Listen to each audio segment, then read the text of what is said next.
Hey there, tonight we're diving into what seafaring was really like in the age of exploration, where the smell of salted fish was constant, seasickness was your daily companion, and the romance of the open sea often meant a diet of hardtack and scurvy. If these stories help you unwind, I'd love a quick like or subscribe, but only if they're genuinely working for you. I'm curious where in the world you're listening from, so drop your location and local time in the comments. It's amazing seeing our little community span the globe through these historical tales. Now get comfortable, perhaps dim the lights, or find that perfect pillow position, and let's ease into tonight's journey together. Your morning begins with a symphony of salty air, creaking wood, and the not-so-dulcet tones of a ship's bell clanging in your ears.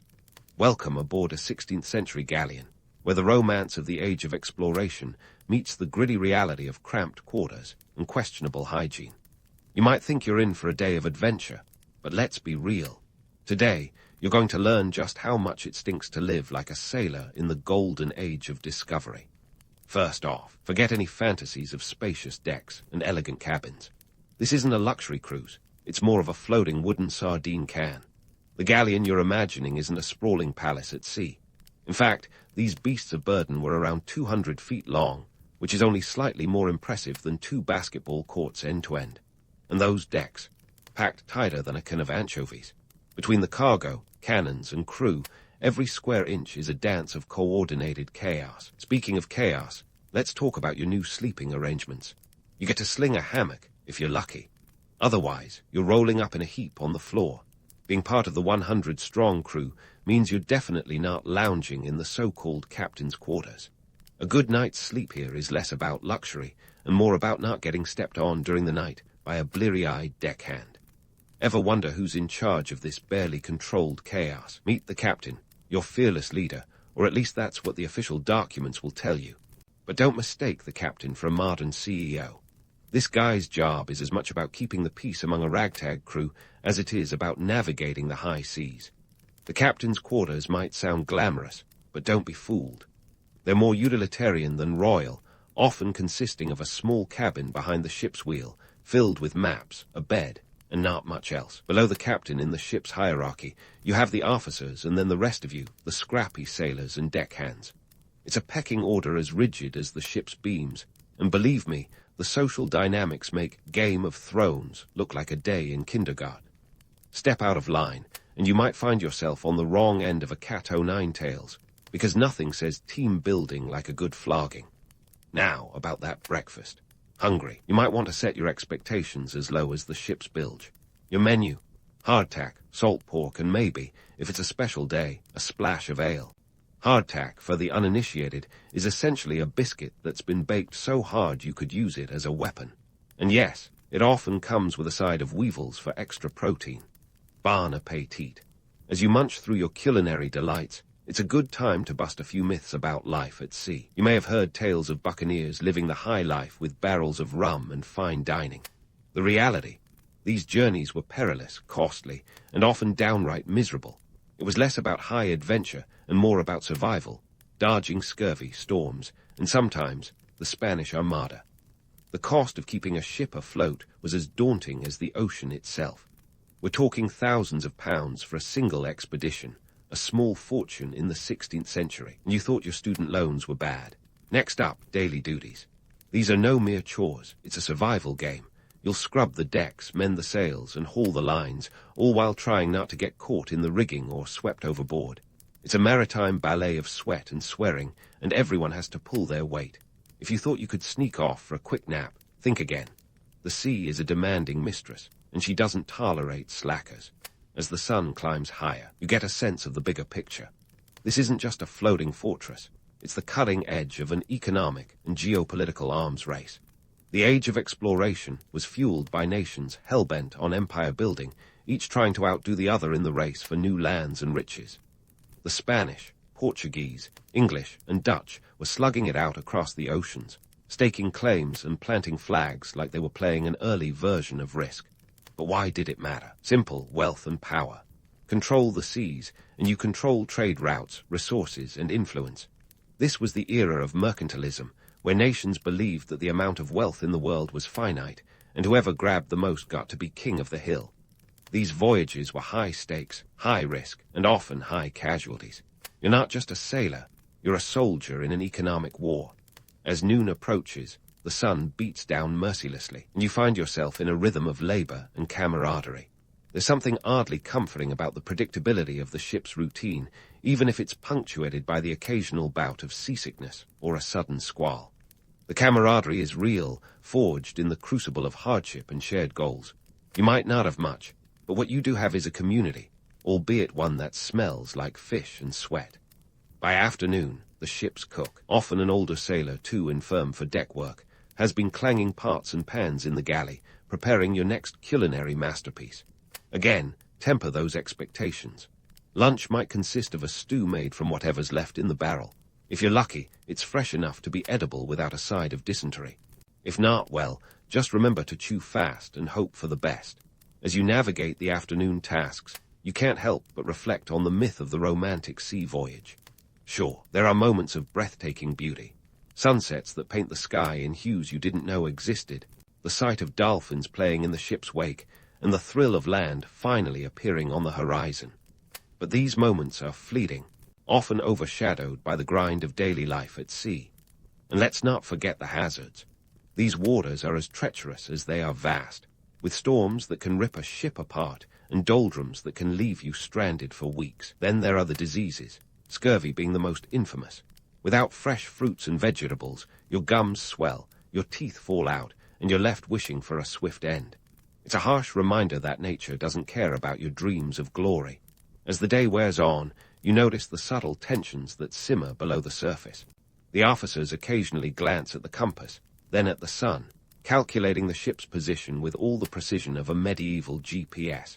Meanwhile, the crew swaps stories and grumbles about the officers, the weather, and life in general.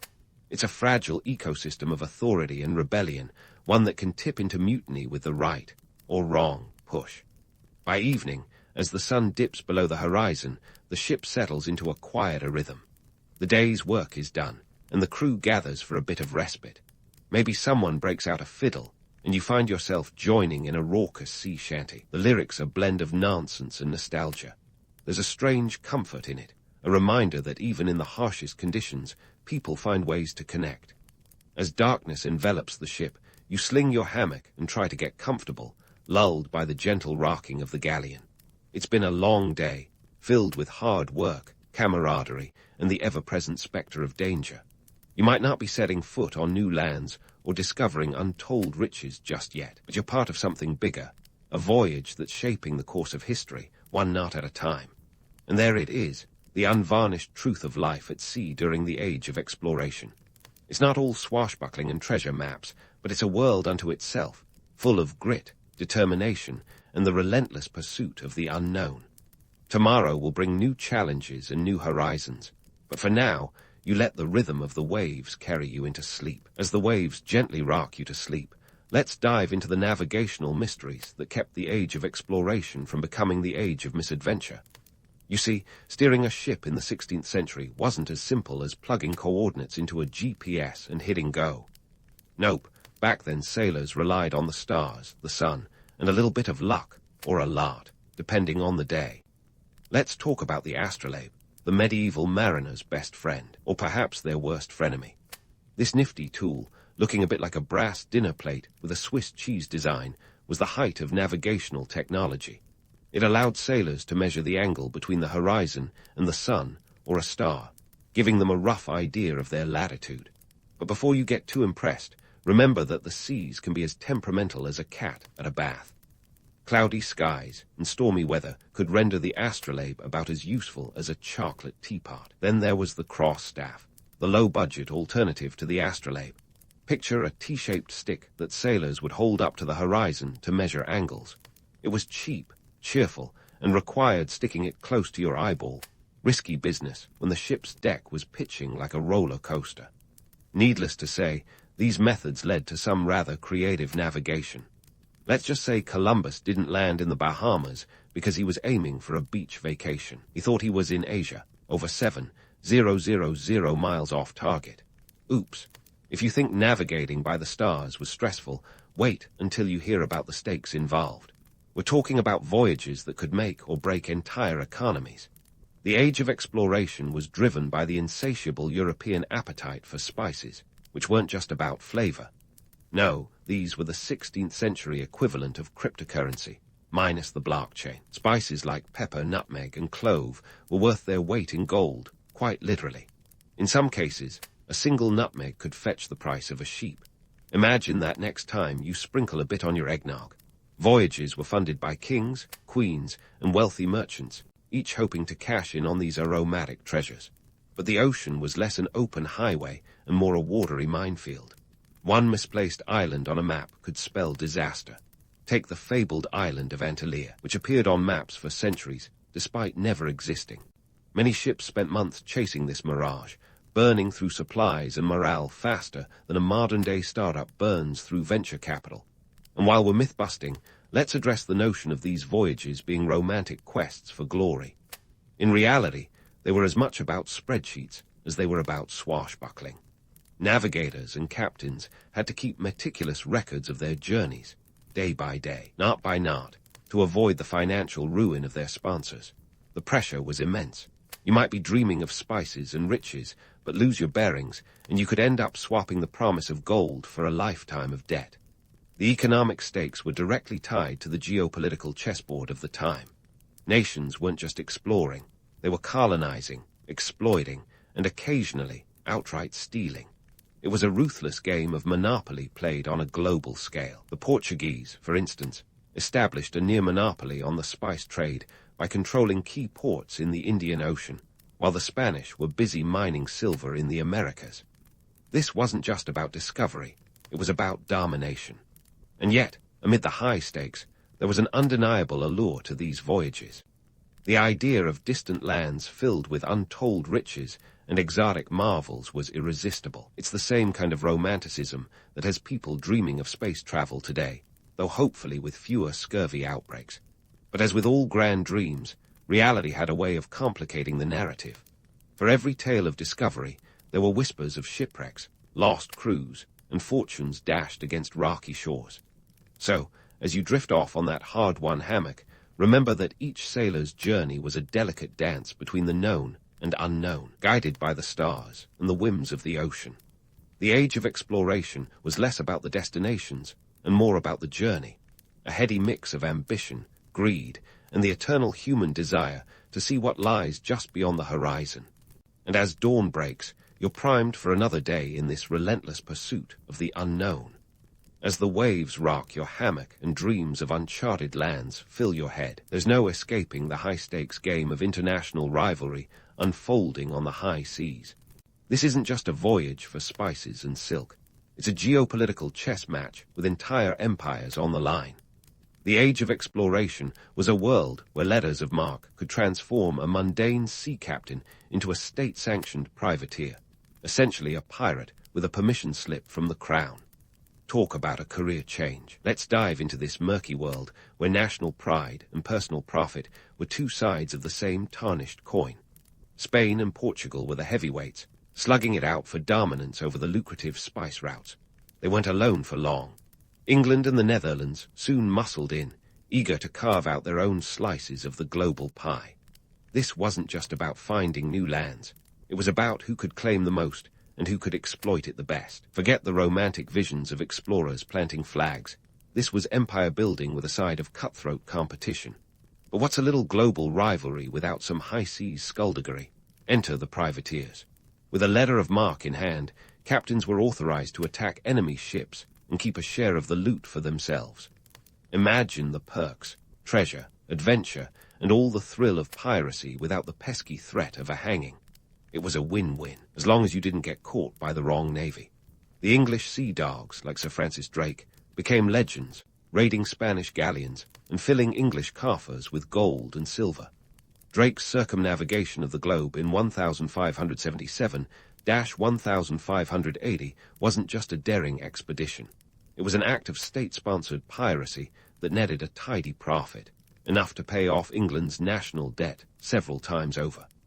Now, let's shift our gaze back on board the ship, where life isn't all treasure and glory. The social dynamics at sea were as volatile as the weather. The hierarchy was rigid: captain, officers, then the rest of you, the lowly crew. Any hint of insubordination could land you in a world of hurt. Mutiny was the ship's greatest fear, a nightmare scenario that could turn a voyage into a bloodbath. The punishment for even whispering about rebellion, let's just say it was swift and severe. The captain wielded authority like a blunt instrument, and discipline was doled out with gusto. The cat o' nine tails, a whip with 9 knotted cords, was the favored method of correction. Just hearing its name could make a sailor's spine shiver. Flogging wasn't just a punishment, it was a public spectacle designed to remind everyone who was in charge. A dozen lashes for minor infractions, 39 for serious offenses. Anything more than that, and you were probably not getting back up. It was a brutal system, but one that kept the chaos at bay most of the time. Yet the crew wasn't without its own methods of resistance. There was an unspoken camaraderie among the sailors, a shared understanding that they were all in this together. They swapped stories, grumbled about the officers, and formed their own tight-knit community. It was a delicate balance. Rebellion simmered just below the surface, ready to boil over if conditions got dire enough. But in those quiet moments below deck, away from the captain's watchful eye, they found solace in shared hardship and the occasional sea shanty. As noon approaches, the sun is a relentless adversary, beating down on the deck with all the mercy of a tax collector. The crew is a flurry of activity, each man at his station, eyes on the horizon or the sails. It's a routine that's as comforting as it is exhausting. The predictability is a balm against the chaos of the open ocean, a reminder that even in this world of uncertainty, some things remain constant. But beneath the rhythm of daily life, the politics of exploration march ever onward. Each voyage is a gamble, a roll of the dice with fortunes won or lost on a single journey. The stakes are high, not just for the sailors, but for the nations that sent them forth. Every successful expedition strengthens a nation's claim to power, while every ship lost or mutinied chips away at its prestige. It's a zero-sum game played out on a global stage, with the ocean as the great equalizer. And while you might fantasize about the glory of discovery, the reality is often far less glamorous. These expeditions were as much about exploitation as exploration. New lands meant new resources to plunder, new peoples to subjugate. It was a harsh world, driven by the belief that the Earth's wealth was finite, and whoever grabbed the most would rule the rest. Mercantilism in action, with all its ruthless efficiency. Yet even in this cutthroat environment, the allure of the unknown remains irresistible. The promise of new lands, new treasures, and new adventures continues to lure sailors into the great blue unknown.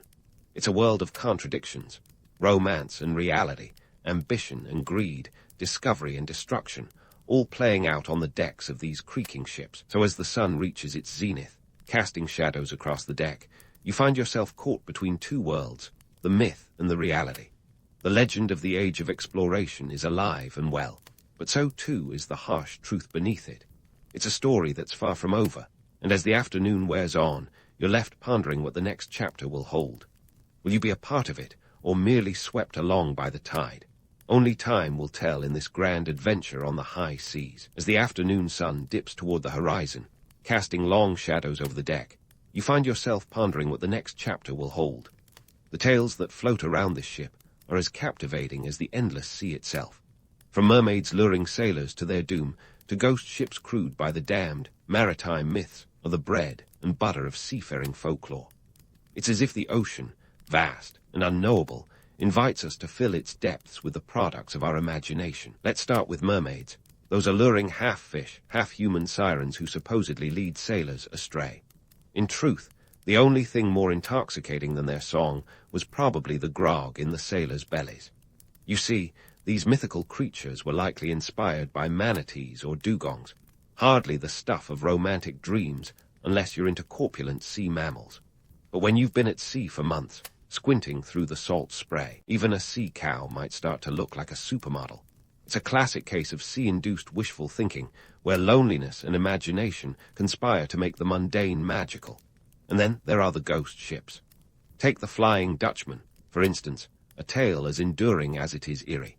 Legend has it, this spectral vessel is doomed to sail the oceans forever, never able to make port. The story likely originated from the treacherous waters of the Cape of Good Hope, where violent storms could sink even the sturdiest ships. In the absence of meteorological expertise, a phantom ship seemed a reasonable explanation for why some vessels vanished. These stories were a sailor's version of campfire ghost tales, passed down through generations to spice up the monotony of life at sea. Now, speaking of spice, let's talk about rum. Ah, rum, the liquid lifeline of any self-respecting sailor. It wasn't just for getting thoroughly sloshed, although that was definitely a bonus. Rum served a practical purpose. It was mixed with water to make grog, killing off bacteria and making the dubious ship's water somewhat potable. Plus, it was a morale booster. After all, when you're stuck on a wooden tub surrounded by endless ocean, a little liquid courage goes a long way. The British Navy even enshrined this in their daily routine with the tart of rum, an official ration that kept spirits high, if not exactly sober, well into the 20th century. But not all spirits could ward off the spectre of scurvy, the sailor's scourge. This disease, a real-life horror show of swollen gums, loose teeth, and general malaise, was the bane of long sea voyages. The culprit, a lack of vitamin C, which no one had quite figured out yet. The cure was hiding in plain sight: citrus fruits. Lemons and limes were like little golden tickets to a scurvy-free existence, yet their miraculous properties went unrecognized for far too long. Enter James Lind, an 18th-century Scottish physician who conducted one of the first clinical trials aboard the HMS Salisbury in 1747. His hunch, that citrus fruits could cure scurvy. He divided 12 sailors into groups, with one lucky duo receiving daily doses of lemon juice. Spoiler alert, they recovered, while the others didn't fare quite so well. It was a breakthrough that eventually led to the British Navy mandating lemon or lime juice for all sailors, earning them the nickname Limeys. Yet, despite this knowledge, scurvy persisted longer than it should have, thanks to bureaucratic inertia and penny-pinching admirals. The economic implications of scurvy, or rather, preventing it, were massive. Imagine the cost savings in lives and resources when sailors weren't dropping like flies. A healthy crew meant more successful voyages, more spices and treasures hauled back to European markets, and ultimately, more power and prestige for the nation. It's a stark reminder that sometimes the path to glory is paved with something as simple as a lemon. Amid the myths, legends, and diseases, the ocean remained a formidable adversary. The sea's unpredictability was matched only by its capacity to humble even the mightiest of ships. This capriciousness birthed countless superstitions. Whistling on deck was frowned upon, believed to conjure storms. A sailor might wear a gold earring, not just for style, but as a sort of insurance policy, believed to improve eyesight or pay for a burial should he meet a watery grave. These rituals were the seafarer's attempt to impose order on an inherently chaotic world. Yet, despite the harsh realities, the ocean held an undeniable allure, a siren call of its own, you might say. The promise of adventure, fortune, and fame was irresistible. It's the same pull that has driven humanity to explore the highest mountains and the deepest jungles. The age of exploration was as much about the human spirit's quest for the unknown as it was about the tangible gains of empire building. As the afternoon wears on, the ship finds itself in the grip of an afternoon shower. The rain is a welcome respite from the sun's relentless glare, turning the deck into a slippery dance floor. It's moments like these that remind you of the ocean's duality, its capacity for both fury and serenity.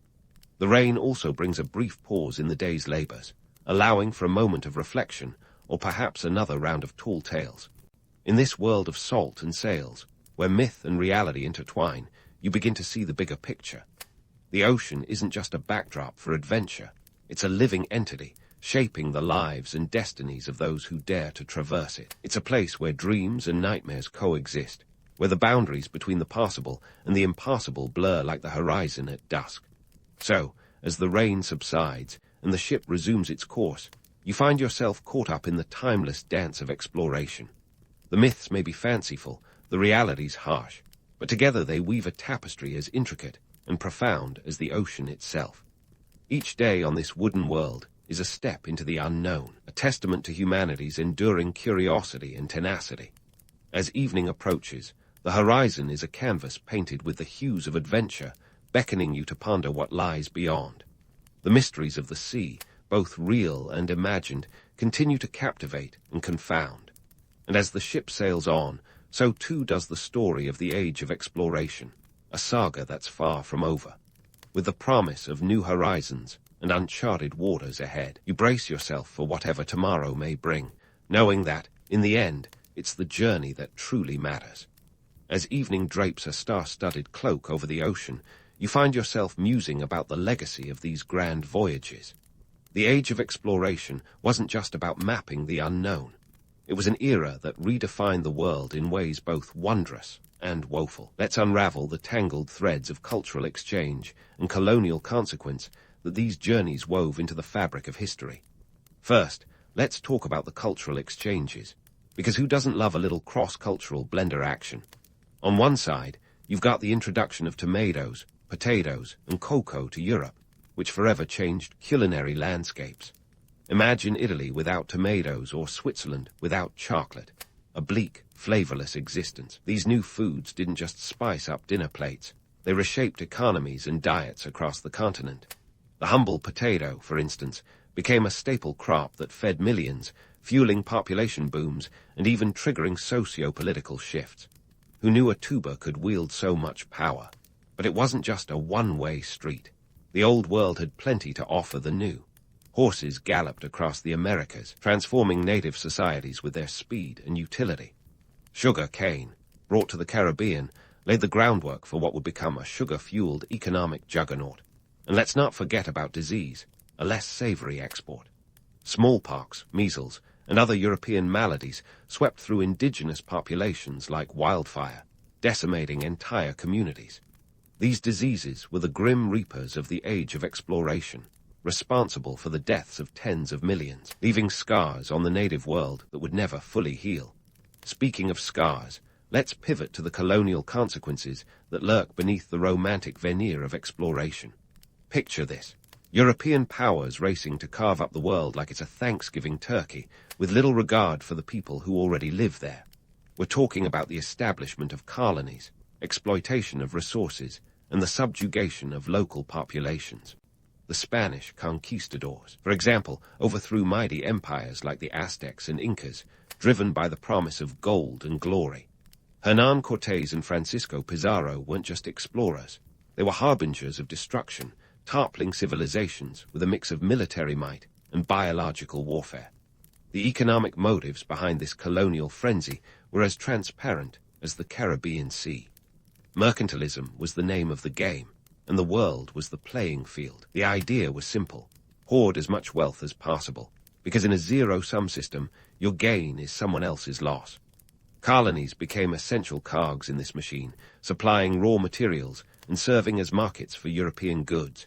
It was a business model built on exploitation, propped up by the forced labor of indigenous peoples and later enslaved Africans.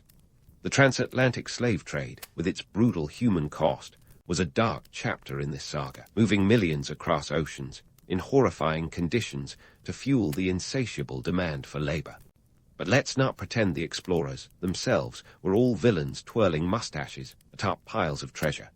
Many were driven by a genuine thirst for knowledge and adventure, as well as the pursuit of fame and fortune. The romance of discovery was real, even if the realities were often grim. There was a sense of awe and wonder in setting foot on new continents, in charting unknown waters, in glimpsing cultures and peoples that had only existed in whispers and legends. It was a time when the map of the world was being redrawn, with each voyage adding new lines and colors to our global tapestry. Yet, amid these grand narratives of conquest and discovery, it's crucial to remember the stories of those who were there first. Indigenous peoples weren't passive recipients of European gifts. They were active participants in their own histories. They negotiated, resisted, adapted, and sometimes even thrived in the face of overwhelming odds.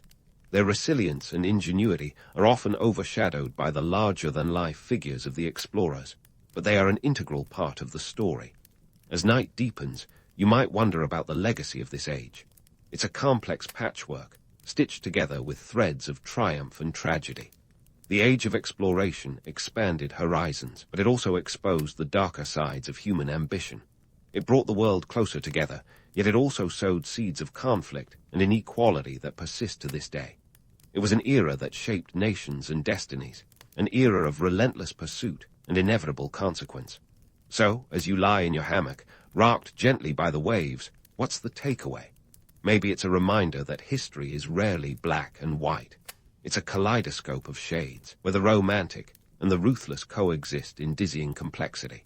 The age of exploration teaches us about the power of human curiosity and the peril of unchecked ambition. It urges us to look beyond the myths and see the people and stories that often go untold. In the end, this grand chapter in human history is a testament to the enduring spirit of exploration, with all its marvels and monstrosities. And as the stars twinkle overhead, you find yourself part of an ongoing journey, a quest for understanding that spans both time and tide. The legacy of the age of exploration is as vast and varied as the oceans themselves, a reminder that the pursuit of knowledge is both a privilege and a responsibility. And with that thought, you drift into a sleep filled with dreams of distant shores and the eternal call of the unknown. As the first rays of light barely tiptoe over the jagged peaks of the Himalayas, you're already wide awake. It's 4:30 a.m., and while the rest of the world might be snuggling deeper under their covers, you're up and at M, thanks to the resounding gong that seems to echo through the mountains themselves. Welcome to your life as a Himalayan monk, where the morning routine is not so much a gentle rise and shine as it is a ritualistic call to arms, or in this case, to meditation. Step lightly as you make your way down the stone corridors of the monastery. These walls have seen centuries of history, standing witness to the ebb and flow of empires, all while defying the elements at an altitude where even your smartphone would be gasping for air. This isn't just any monastery. It's a marvel of architecture nestled precariously on a cliffside, like some divine eagle's nest. Built in the 17th century, possibly under the patronage of the likes of Ngawang Namgyal, the master builder of Bhutan, these structures are a testament to the tenacity and vision of the monks who came before you. Now, you might be wondering why this specific location was chosen for spiritual enlightenment. Well, it's not just about the Instagram-worthy views, though those are a nice perk. The Himalayas are considered the rooftop of the world, a place where the veil between the earthly and the divine is said to be thinner. For centuries, monks have sought these remote heights to escape the distractions of the mundane world below. Yet, don't let this romantic notion fool you into thinking that the path to enlightenment is all serene vistas and mystical vibes. It's more like a daily grind of discipline and devotion, with a side of cold mountain air. Speaking of discipline, let's talk hierarchy. The monastic structure is as rigid as the rocks you walk upon. At the top, there's the abbot, the big cheese, the spiritual leader whose word is law. Below the abbot are various senior monks, each with their own responsibilities, from overseeing the kitchen to maintaining the library's ancient scrolls. And then there's you, somewhere near the bottom of this monastic food chain, tasked with chores that range from the mundane to the spiritually significant. But hey, everyone starts somewhere, right? So, why all this discipline? In a world where the idea of freedom often involves doing whatever you please, the monastic life flips the script. Here, discipline is the key to unlocking the mind's potential. Your daily routine is a tightly choreographed dance of meditation, prayer, and study. It's about stripping away the noise and nonsense of everyday life to get to the heart of what really matters. But before you start envisioning yourself levitating or communing with spirits, let's debunk a myth. Mystical awakenings are less about the poof moment and more about the slow burn of daily practice. As you settle into your morning meditation, you might find it's less about achieving nirvana and more about keeping your mind from wandering to thoughts of breakfast. The truth is, the path to enlightenment can feel like an uphill trek, both literally and figuratively. But take heart, each moment of stillness is a step closer to understanding the universe and your place within it. We can't leave you without a bit of humor and reality check. You might expect that being a monk makes you immune to worldly desires, but here's the kicker, you're human. You might still crave a hot cup of butter tea or miss the warmth of a modern duvet. But that's the beauty of it. The monastic life isn't about perfection. It's about progress. So there you have it, your first morning as a Himalayan monk. You've learned to navigate the architectural wonders of your new home, understood a bit about where you fit in the grand scheme of things, and got a taste of the discipline required to walk this path. And while the journey might be long, the view, from both the mind and the mountaintop, is unparalleled. Now, get ready for the day ahead, because if you thought the morning was enlightening, wait until you see what the rest of the day has in store. As your morning meditation concludes, the rumbling of your stomach reminds you it's time to transition from spiritual hunger to actual hunger. Enter the morning meal of a Himalayan monk, a culinary experience that's as low-key as your typical Tuesday night dinner, but with a side of ancient wisdom. Forget avocado toast or artisan coffee. Here, breakfast is all about simplicity and sustenance. Think of a bowl of tsampa, a staple that's been fueling monks since before quinoa was trendy. Tsampa is roasted barley flour, mixed with butter tea, a concoction of tea leaves, yak butter and salt. Not exactly a Michelin-starred meal, but it's packed with energy and warmth, crucial when you're living in a place where the air feels more like a frigid whisper than a comforting hug. You might be scratching your head, wondering how on earth this monastery keeps itself stocked with barley and yak butter, perched as it is on the very edge of civilization.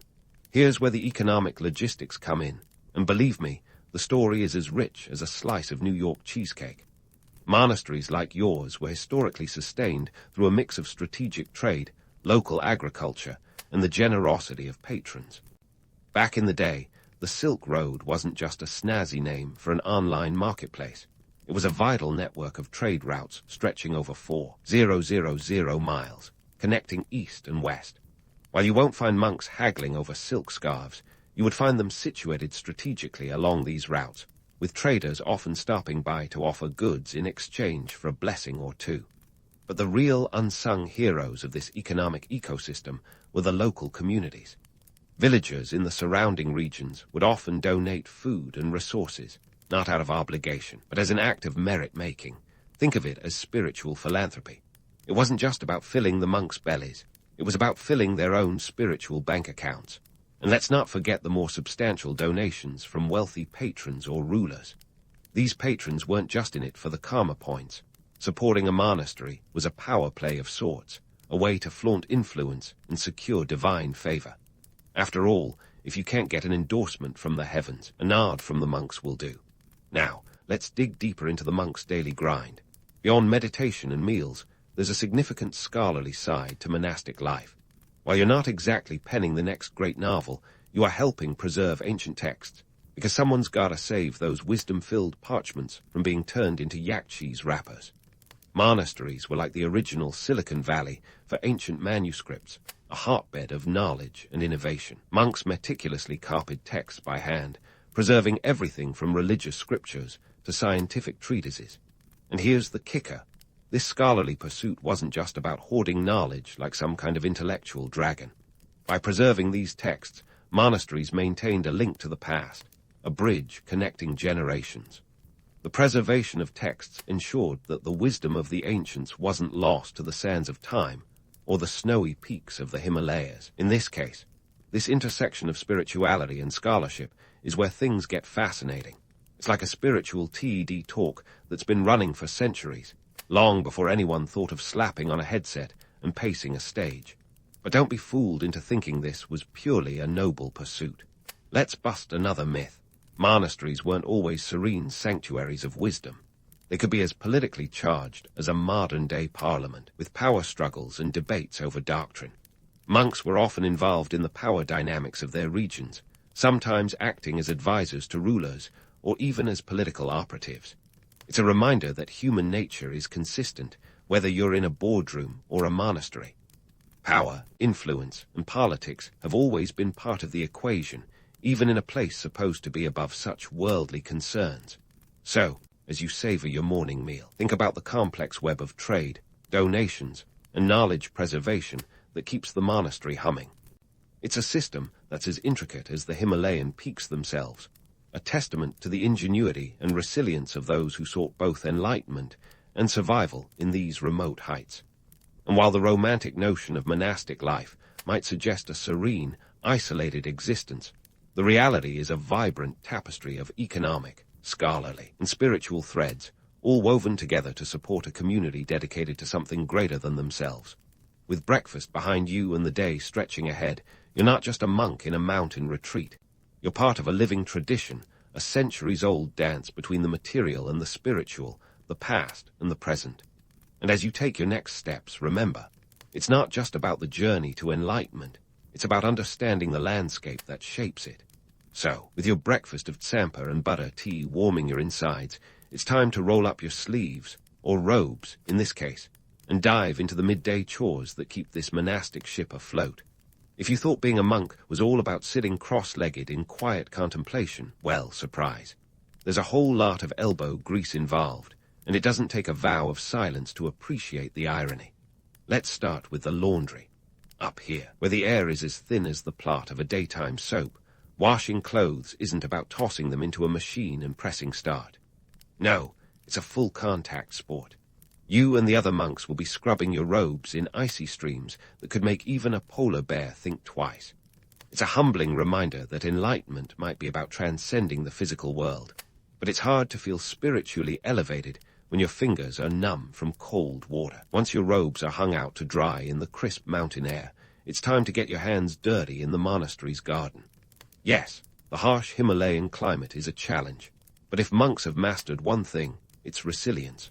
Over centuries, these monastic communities have cultivated terrace gardens that would make any landscape architect weep with envy.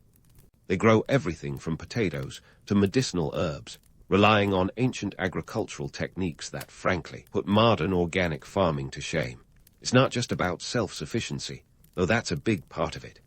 These gardens are a living testament to the monks' ingenuity, a practical application of the Buddhist principle of interdependence. Plus, nothing quite beats eating a meal you've grown with your own hands, even if it's just another bowl of tsampa. Now, let's talk about the monastery's backstage pass to the local economy. Picture this, a medieval version of Who Wants to Be a Millionaire, where the lifelines are not phone a friend, but barter a barter. Monasteries have historically played a pivotal part in local trade networks. They're not just spiritual retreats, but economic hubs, often controlling vast tracts of land. These lands are farmed by local villagers who, in return, receive spiritual guidance and protection. Think of it as a cosmic insurance policy. Moving from the fields to the kitchen, you'll find monks in a culinary dance, preparing the midday meal. This isn't just sustenance. It's a communal event, a chance to bond over clattering pots and the smell of simmering lentils. The monastery kitchen is a place where hierarchy dissolves, if only for a moment, into a shared effort to nourish the body and soul. It's a far cry from the solitary monk stereotype, serving as a reminder that even the most devoted ascetic needs a bit of human connection, and maybe a second helping of dehal. Now, as you savor your simple yet hearty lunch, let's delve into the not-so-isolated life of a Himalayan monk. While the notion of monastic seclusion is appealing, it's often more myth than reality. Monasteries have historically been bustling centers of activity, with a constant flow of traders, pilgrims, and local villagers seeking blessings, advice, or just a place to rest their weary feet. Forget the idea of monks as hermits. They were more like community leaders and spiritual advisors involved in the social and political fabric of their regions. These interactions weren't just about exchanging pleasantries or spiritual wisdom. They were crucial in maintaining the monastery's economic and political standing. Monks acted as mediators in disputes, advisors to rulers, and sometimes even power brokers in regional politics. Their influence was felt far beyond the monastery walls, and their alliances could sway the balance of power in a region. It's a reminder that even in the pursuit of spiritual enlightenment, worldly affairs are never far away. Speaking of worldly affairs, let's bust another myth, the idea that monastic life is devoid of conflict. While the monks might be chanting Om in unison during meditation, the political maneuverings behind the scenes could rival a Game of Thrones episode. Power struggles within the monastery were not uncommon, whether over doctrinal differences or leadership succession. It turns out that even in a place dedicated to peace and enlightenment, human nature finds a way to assert itself. But let's not paint too cynical a picture. The monastery is, above all, a place of learning and spiritual growth. The monks' interactions with the outside world enrich their understanding, providing a broader perspective on the very teachings they seek to embody. It's a two-way street, where the monks impart spiritual wisdom while also absorbing the cultural and social currents that flow through the region. So, as you finish your meal and prepare for the afternoon's activities, remember that life in a Himalayan monastery is a complex tapestry of spiritual devotion, communal living, and worldly engagement. It's a vibrant, ever-evolving dance between the sacred and the mundane, where the monks strive to find balance and meaning in their daily lives. And as you take your next steps, know that the journey is as much about the connections you make along the way as it is about the destination itself. And just as you finish your meal, the clang of a bell signals the transition into the afternoon's intellectual marathon, a session of teachings and rituals that make your high school history class look like a light jog around the playground. Welcome to the educational core of monastic life, where monks trade the garden hose for philosophical scrolls and dive into texts that have shaped societies for centuries. This isn't just about memorizing ancient scripts. It's the spiritual Olympics, with mental gymnastics that would make Socrates sweat. The afternoon teachings are more than a scholarly exercise. They are the cultural heartbeat of the monastery. Imagine a TED talk, but with fewer PowerPoint slides and more incense. Here, Buddhist philosophy isn't just spoken about. It's dissected, debated, and yes, occasionally argued over with the kind of fervor usually reserved for sports fans. And why not? These teachings have influenced entire regions, spreading like a benign virus through Central and South Asia, thanks in large part to monks like you. But before you get too comfortable with the idea of monks as serene sages, let's debunk that myth with a touch of historical reality. These guys were the original influencers, minus the Instagram selfies. They traveled extensively, carrying Buddhist teachings from the Himalayas down into the valleys, across the steppes, and over into the fields of China and beyond. We're talking miles and miles on foot, on horseback, or even on elephant back if the journey called for it. Forget your step counter. These monks were clocking up some serious mileage, and their impact, monumental. They were pivotal in weaving Buddhist philosophy into the fabric of regional cultures, influencing everything from art to politics. Take the spread of Mahayana Buddhism, for instance, a movement that began around the 1st century CE. It was less about solitary enlightenment and more about compassion and collective salvation, an idea that resonated deeply with the cultures it touched. The monks were like spiritual Johnny Appleseeds, planting ideas that would grow into entire civilizations' moral compasses. Monasteries became cultural hubs, buzzing with intellectual exchange. Picture yourself in a room filled with scrolls, the air thick with the scent of parchment and ink, as monks engage in heated debates over the nature of existence. It's less about finding the right answer and more about asking the right questions. These teachings aren't static. They evolve, merge, and adapt, like a philosophical game of telephone that spans generations. Yet, let's not romanticize this too much. The life of a traveling monk wasn't just spiritual musings and warm welcomes. There were real dangers, hostile terrains, political upheavals, and the occasional band of robbers who couldn't care less about your spiritual mission. Not to mention the logistical nightmare of carrying precious texts across such vast distances. It wasn't all lotus flowers and enlightenment. Sometimes it was more like a Monty Python sketch, complete with pratfalls and unexpected calamities. But back in the monastery, the afternoon rituals provide a more structured environment for these teachings. It's a blend of chanting, meditation, and instruction, with the abbot often taking the lead. This isn't your run-of-the-mill classroom lecture. It's a dynamic exchange, a dance of rhythm and rhyme where the past and present collide. Here, the abbot isn't just a teacher. He's a conductor, orchestrating an intricate symphony of spiritual and intellectual exploration. The rituals themselves are steeped in symbolism, each gesture and chant meticulously designed to connect the monks with deeper truths. It's a bit like a spiritual puzzle, where each piece fits into the grand design of enlightenment. And while it might seem esoteric to the uninitiated, these rituals serve as a daily reminder of the monks' commitment to their path. They're a linking thread across centuries, binding the community to a shared history and purpose. Now, let's tackle another stereotype, the idea of monks as isolated hermits, cut off from the world. If only, in reality, these monasteries were more like bustling community centers. Traders, pilgrims, and locals were regular visitors, drawn by the monks' reputation for wisdom and guidance. Monks were active participants in their communities, offering counsel, education, and sometimes even medical care. They were the original multitaskers, balancing spiritual pursuits with social responsibilities. And here's a fun fact. The monks' influence extended to the culinary arts as well. As they traveled and interacted with different cultures, they often brought back new ingredients and recipes. Monasteries became culinary laboratories, experimenting with flavors and techniques. It's like your favorite cooking show, but with a side of enlightenment. Who knew that a spiritual journey could also be a gastronomic adventure? Yet, don't be fooled into thinking it was all sweetness and light.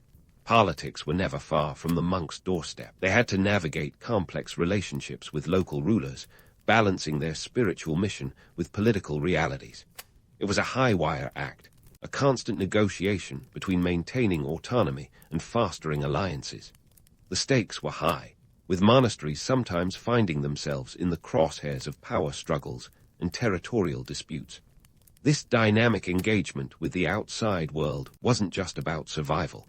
It was about impact. By interacting with different cultures and communities, the monks enriched their own practices and philosophies. They were catalysts for change, bridging gaps between diverse peoples and ideas. And in doing so, they left an indelible mark on history, shaping the cultural and spiritual landscape of entire regions. So, as you sit in the flickering candlelight of the monastery, surrounded by the murmurs of your fellow monks and the echoes of ancient teachings, remember that you're part of a living tradition. It's a vibrant tapestry of spiritual devotion and worldly engagement, where the pursuit of enlightenment is as much about the journey as the destination.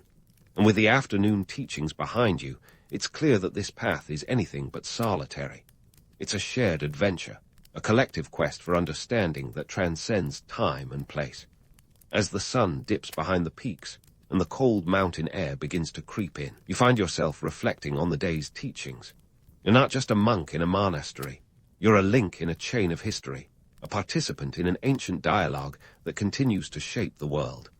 So, prepare yourself for the evening's rituals and reflections, knowing that each step you take is part of a larger journey, a journey that will continue to unfold in ways both profound and unexpected. As the final threads of sunlight weave through the Himalayan peaks, and the monastery settles into a hushed expectancy, you're reminded that the day has one last chapter to unfold, the evening reflections and rituals. Here, amid the flickering candlelight and the solemn hum of chanting, the themes of discipline, community, and spiritual pursuit come full circle, knitting together the fabric of a monk's daily life. But before you get swept away by the romantic notion of mystical tranquility, let's debunk the idea that these rituals are all about floating off into some celestial plane. Yes, these rituals are profound and deeply spiritual, but they're also a reminder of the relentless discipline that underpins monastic life. Think of them as the final lap in a marathon of devotion, where each chant and bow is a step closer to the finish line of enlightenment. And just like any race, it's not always pretty. Sometimes it's less about spiritual euphoria and more about not dozing off mid-chant. Now, if you think these rituals are stagnant, unchanged through the centuries, think again. Monastic life in the Himalayas isn't some static museum piece. It's a living tradition that has evolved over time. The rituals you're partaking in have been shaped by generations of monks who adapted them to meet the challenges of their era. From regional conflicts to the advent of new philosophical ideas, these rituals have been a canvas for cultural adaptation and resilience. Consider the introduction of new meditation techniques over the centuries, influenced by exchanges with other Buddhist schools and even interactions with Hindu and Jain traditions. These were not just casual chats over butter tea. They were intellectual exchanges that enriched the spiritual tapestry of the monastery. It's a historical reminder that even in pursuit of timeless truths, adaptability is key. And speaking of adaptability, let's explore how these monasteries have navigated the economic and social upheavals of modern times. In an era where globalization and technology are reshaping the world faster than you can say, Wi-Fi enabled, Himalayan monasteries have had to pivot like a startup, trying to remain relevant. Take, for instance, the expansion of educational programs that blend traditional teachings with modern subjects to attract a new generation of monks. We're talking about courses that might include Buddhist philosophy alongside computer skills, because, surprise, even monks need to keep up with the digital age. These adaptations aren't just about survival. They're about ensuring that the monastery remains a relevant spiritual and cultural hub. By embracing change, these communities continue to thrive, drawing not only monks, but also scholars and seekers from around the globe. It's a testament to the enduring legacy of Himalayan monasteries as centers of learning and enlightenment. But let's not gloss over the challenges that come with this modern transformation. The digital age, with its relentless pace and constant connectivity, poses a unique challenge to the monastic ideal of solitude and contemplation. In a world where your smartphone vies for your attention every waking minute, maintaining the focus and discipline required for monastic life is no small feat. It's a bit like trying to meditate in Times Square. Possible, but definitely not easy. Yet, this is where the true resilience of the monks shines through. They find ways to incorporate technology without losing sight of their spiritual goals. Some monasteries have even embraced social media, using platforms like Facebook and YouTube to share teachings and connect with a global audience. It's a modern twist on the ancient practice of spreading the Dharma, proving that even a 17th century monastery can have a 21st century reach. And let's talk about the economic context of monastic life in today's world. Gone are the days when monasteries were solely reliant on local donations and agricultural produce. In recent decades, many have ventured into sustainable tourism, offering retreats and workshops to visitors seeking spiritual rejuvenation. This isn't just about financial sustainability. It's about creating a bridge between the ancient and the modern, allowing people to experience the timeless wisdom of monastic life firsthand. But don't be fooled into thinking this is a seamless transition. Balancing the influx of tourists with the need for spiritual solitude is a delicate act. Too much focus on tourism, and the monastery risks becoming a theme park of enlightenment. Too little, and it might struggle to maintain its economic independence. It's a tightrope walk, navigating the fine line between tradition and adaptation. As you absorb these reflections and prepare to retire for the night, remember that the monastery's legacy isn't just in its ancient walls or its sacred texts. It's in the dynamic, ever-changing community of monks who continue to walk the path of enlightenment amidst the ebb and flow of history. They are the custodians of a tradition that is both ancient and modern, a testament to the enduring human quest for meaning and understanding. So, as you lay down on your simple mat, the chill of the mountain air seeping into the room, take a moment to appreciate the journey you've embarked upon. You're part of a lineage that stretches back centuries, a participant in a dialogue that continues to shape the world. The lessons of discipline, community, and spiritual pursuit aren't just relics of the past. They're living principles that resonate in today's world, offering guidance in an age of uncertainty. And as you drift off to sleep, lulled by the distant sound of the wind whispering through the peaks, know that the story of the Himalayan monastery is far from over. It's a narrative that continues to unfold, a tapestry of tradition and change, resilience and adaptation.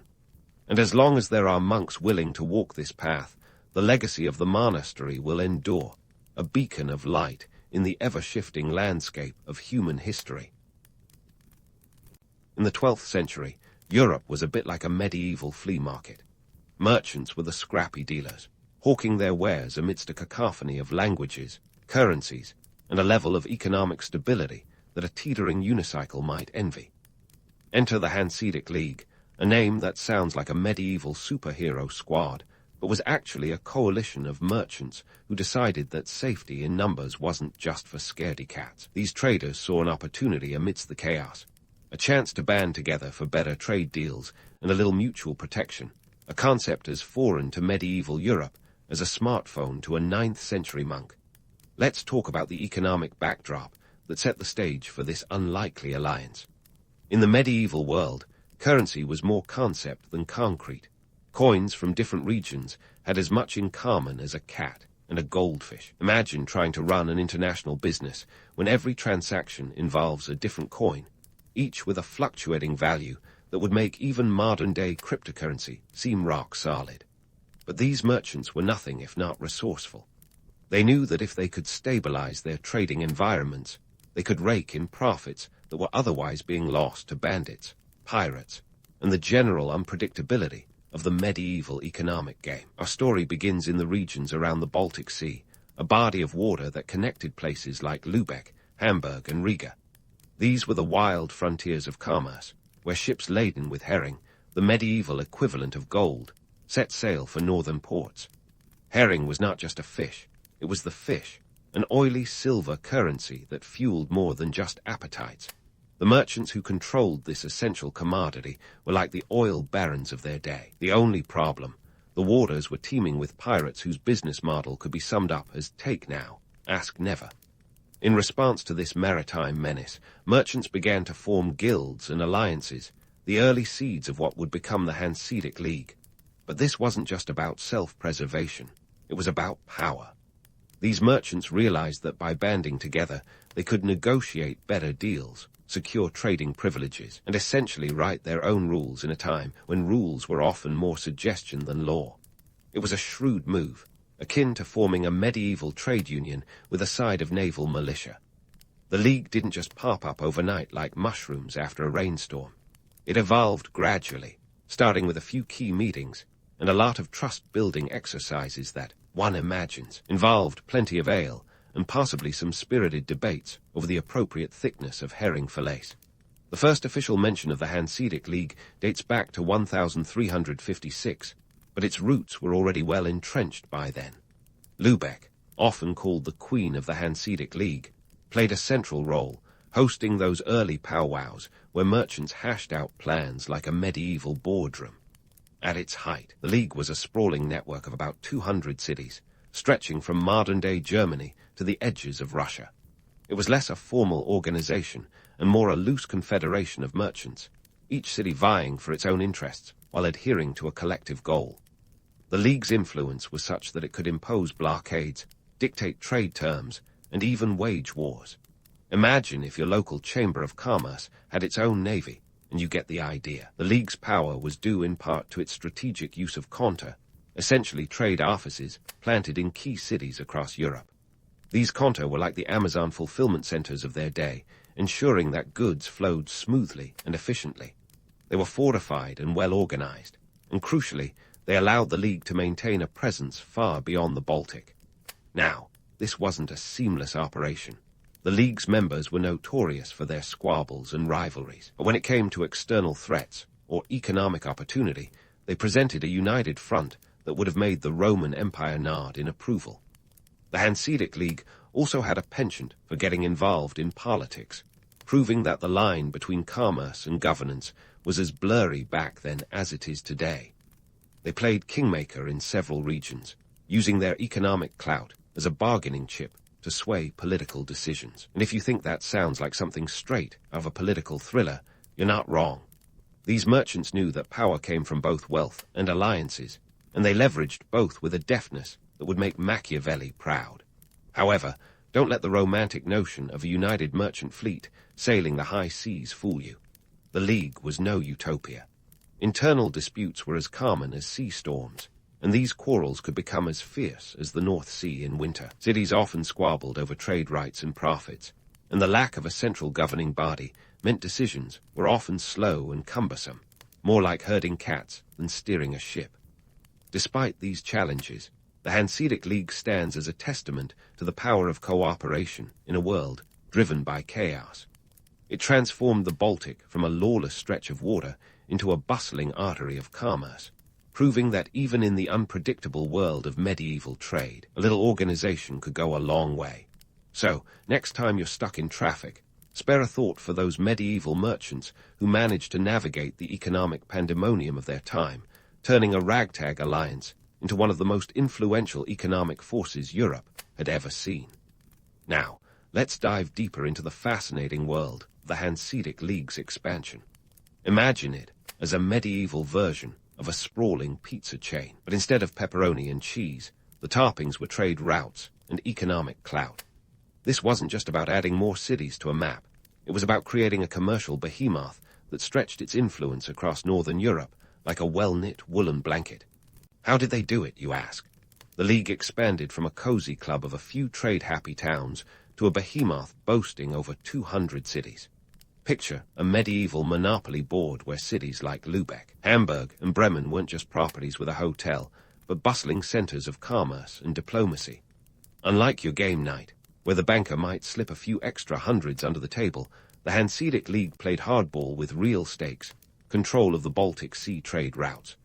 The key to their expansion was a savvy blend of commerce and coercion. You see, back then, cities didn't just join the League for the free tote bags or bumper stickers. They were enticed by the promise of increased trade, protection from pirates, and perhaps most enticingly, the chance to stick it to their rivals. In a world where municipal pride was as potent as a tankard of ale, joining the League was like signing up for the winning team. Let's talk numbers, because who doesn't love a good statistic? By the late 14th century, the Hanseatic League had spread its tendrils across the Baltic and North Seas, affecting places as far-flung as Novgorod in modern Russia and Bruges in today's Belgium. The League's influence was so extensive that it controlled trade through key choke points, effectively playing gatekeeper to the lucrative routes of Northern Europe. This wasn't just about moving goods, it was about moving power. And speaking of power, the League wielded it like a well-sharpened sword. They had a knack for trade negotiations that would make today's biggest corporations blush. One of their most significant tools was the contour, those bustling trade offices we mentioned earlier. These contours were strategically placed in cities that were crucial to their network, acting as fortified outposts that ensured the smooth flow of goods like timber, furs, and of course, the herring that fueled so much of this medieval machine. But with great power comes great, opportunity for conflict. The Hanseatic League didn't shy away from a good trade war. When the Danish King Eric of Pomerania decided he wanted to increase tolls on ships passing through the Orsons Strait, the League didn't just grumble and pay up. Oh no. They organized a blockade in 1428, effectively saying, "We'll see your tolls and raise you a full-on naval blockade." The League's ability to wage economic warfare wasn't just about flexing muscles.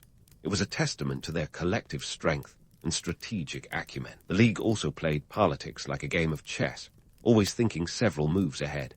They had a talent for picking sides in local disputes, backing the contenders who promised favorable trade terms or strategic advantages. This often meant supporting one noble over another or intervening in city politics to ensure that their interests were safeguarded. It was a delicate dance of diplomacy and power brokering, where the wrong move could turn allies into adversaries. Despite all this maneuvering, the League wasn't immune to internal squabbles. The reality of managing such a vast network of cities was, at times, akin to herding particularly stubborn cats. Member cities often found themselves at odds over issues like trade privileges or contributions to the League's defense fund. These internal tensions were a constant headache, threatening to unravel the delicate tapestry of cooperation. Still, the League's ability to maintain cohesion was a testament to its leadership and the shared benefits of membership. The promise of mutual profit and protection was a strong adhesive, one that kept the League together even as the political landscape of Europe shifted like the sands of time. So, while the Hanseatic League might sound like the stuff of legends, with merchants as noble knights of commerce, the reality was far more complex. It was a world where economic necessity met political savvy, where alliances were as fluid as the seas they sailed. The League was a masterclass in the art of medieval diplomacy, showing us that the line between trade and politics was as blurry then as it is now. And where does all this leave us? With a League that, despite its internal tensions and external pressures, managed to create a commercial empire that would influence European trade for centuries. The Hanseatic League was more than just a historical footnote. It was a force that shaped the economic and political contours of Northern Europe, a testament to the power of collective action in the face of chaos. But don't pack your bags just yet, because the story of the Hanseatic League is far from over. We've only just begun to peel back the layers of this medieval onion. Next time, we'll delve into the cultural impact of the League's expansion, the legacy of its trade practices, and how this epic tale of commerce and cooperation eventually unraveled. So stay tuned, because if you thought salted herring was interesting, you haven't seen anything yet. But hold your horses, because the Hanseatic League wasn't just about trade routes and salted herring. It was a master class in the kind of political machinations and alliances that would leave Machiavelli nodding in approval. Picture a medieval board game where the stakes were entire cities, and the players weren't just merchants, but cunning diplomats armed with both silver tongues and silver coins. You see, The League's real secret weapon wasn't just its trade routes or its naval blockades. It was its political savvy, a knack for diplomacy that could put even the most seasoned modern politician to shame. These merchants knew that to keep the gears of their trade empire well-oiled, they had to play the political game with finesse. There was no room for amateurs in this arena, only the shrewdest survived. They operated on the principle that every negotiation was an opportunity, every alliance a stepping stone. Let's start with the basics. Why did they insist on holding their meetings in Lübeck? Lübeck wasn't just a pretty face. It was strategically positioned at the crossroads of major trade routes, a location that screamed convenience louder than a medieval town crier. The city was the jewel of the Baltic, with easy access to both land and sea routes. Plus, it had a secret weapon of its own, a brewing tradition that would make any beer aficionado's heart skip a beat. After all, what better way to lubricate the gears of diplomacy than with a tankard of the local brew? Speaking of Lübeck, it wasn't just the League's favorite hangout spot. This city was the de facto capital of the Hanseatic League, its beating heart and political nerve center. The League's meetings here weren't casual get-togethers with a bit of socializing on the side. These were high-stakes negotiations where the fate of cities hung in the balance. Imagine a medieval G7 summit, but with more herring and fewer press releases. And it wasn't just about where they met, but how they operated. The League mastered the art of playing both sides, often acting as intermediaries in disputes between kings and cities. Why take sides when you can be the one holding the scales? By positioning themselves as neutral arbiters, they ensured that both sides often ended up in their debt. Talk about having your cake and eating it too. The League's political maneuvering was a delicate dance. They had to balance the interests of their member cities, each with its own agenda, against the greater good of the League. It was a constant juggling act, where the stakes were nothing less than economic dominance. Behind the scenes, these merchants were more like puppet masters, pulling the strings of power while keeping their own hands clean. But let's not get too misty-eyed about their diplomatic prowess. The reality was often messier than the romanticized version. Alliances were as fickle as the winds of the North Sea, and betrayals were as common as rain in a northern European winter. The League's political landscape was a minefield where one wrong step could see a city ousted or a trade privilege revoked. Think of it like playing chess on a board where the pieces are constantly shifting and the rules can change with the flick of a quill. The League's influence wasn't just limited to trade disputes or political alliances. They had a hand in shaping the very laws that governed commerce in the region. The Lübeck Law, for instance, became a model for municipal law in many cities across northern Europe, a testament to the League's legal acumen. By standardizing legal practices, they ensured that their economic activities were protected by a consistent legal framework. It was a brilliant move that reduced friction in trade and strengthened their hold over the region. But despite their successes, the League wasn't invincible. Internal squabbles were as inevitable as morning fog on the Baltic. Member cities often found themselves at odds over trade privileges or contributions to the League's coffers. Lübeck might have been the capital, but it wasn't always the most popular kid on the block. Cities like Hamburg and Bremen had their own ambitions, and keeping everyone on the same page was like herding cats at a fish market. And then there were the external pressures, the kings and princes who saw the League's wealth and power as a tempting target. The League had to constantly defend its interests against those who would love nothing more than to see it fall. This wasn't just about maintaining a trade empire. It was about surviving in a world where power was the ultimate currency. As the League grew, so did its challenges. This wasn't a static entity, but a dynamic force that had to adapt to the shifting sands of politics and commerce. The League's ability to navigate these waters was nothing short of remarkable, a testament to the vision and tenacity of its leaders. But let's not wrap this up just yet. The Hanseatic League's story is far from over, and there's still much to explore. Next time, we'll dive into the cultural impact of the League's expansion, the legacy of its trade practices, and how this epic tale of commerce and cooperation eventually unraveled. So stick around, because if you thought medieval trade was all about herring and diplomacy, there's a whole lot more to discover. Now, if you thought the Hanseatic League was a utopian brotherhood of traders happily swapping goods and tall tales over steins of beer, prepare to have your medieval bubble burst. Picture a backstage pass to a rock band that's just a little too big for its boots. What starts as harmonious collaboration can quickly descend into a cacophony of clashing egos and power plays. And the League, it had more drama than a medieval soap opera, complete with alliances, betrayals, and more than a few metaphorical knives in the back. Let's start by addressing the myth of its supposed unity. The League was about as cohesive as your last group project, where everyone's supposed to pitch in equally, but spoiler alert, they don't. Sure, they had their moments of glory when everyone rallied against a common external enemy, like the aforementioned blockade against Denmark. But internally, it was more like a medieval version of Survivor, with cities forming temporary alliances only to turn on each other faster than you can say herring. Take Lübeck and Hamburg, two heavyweights in the League.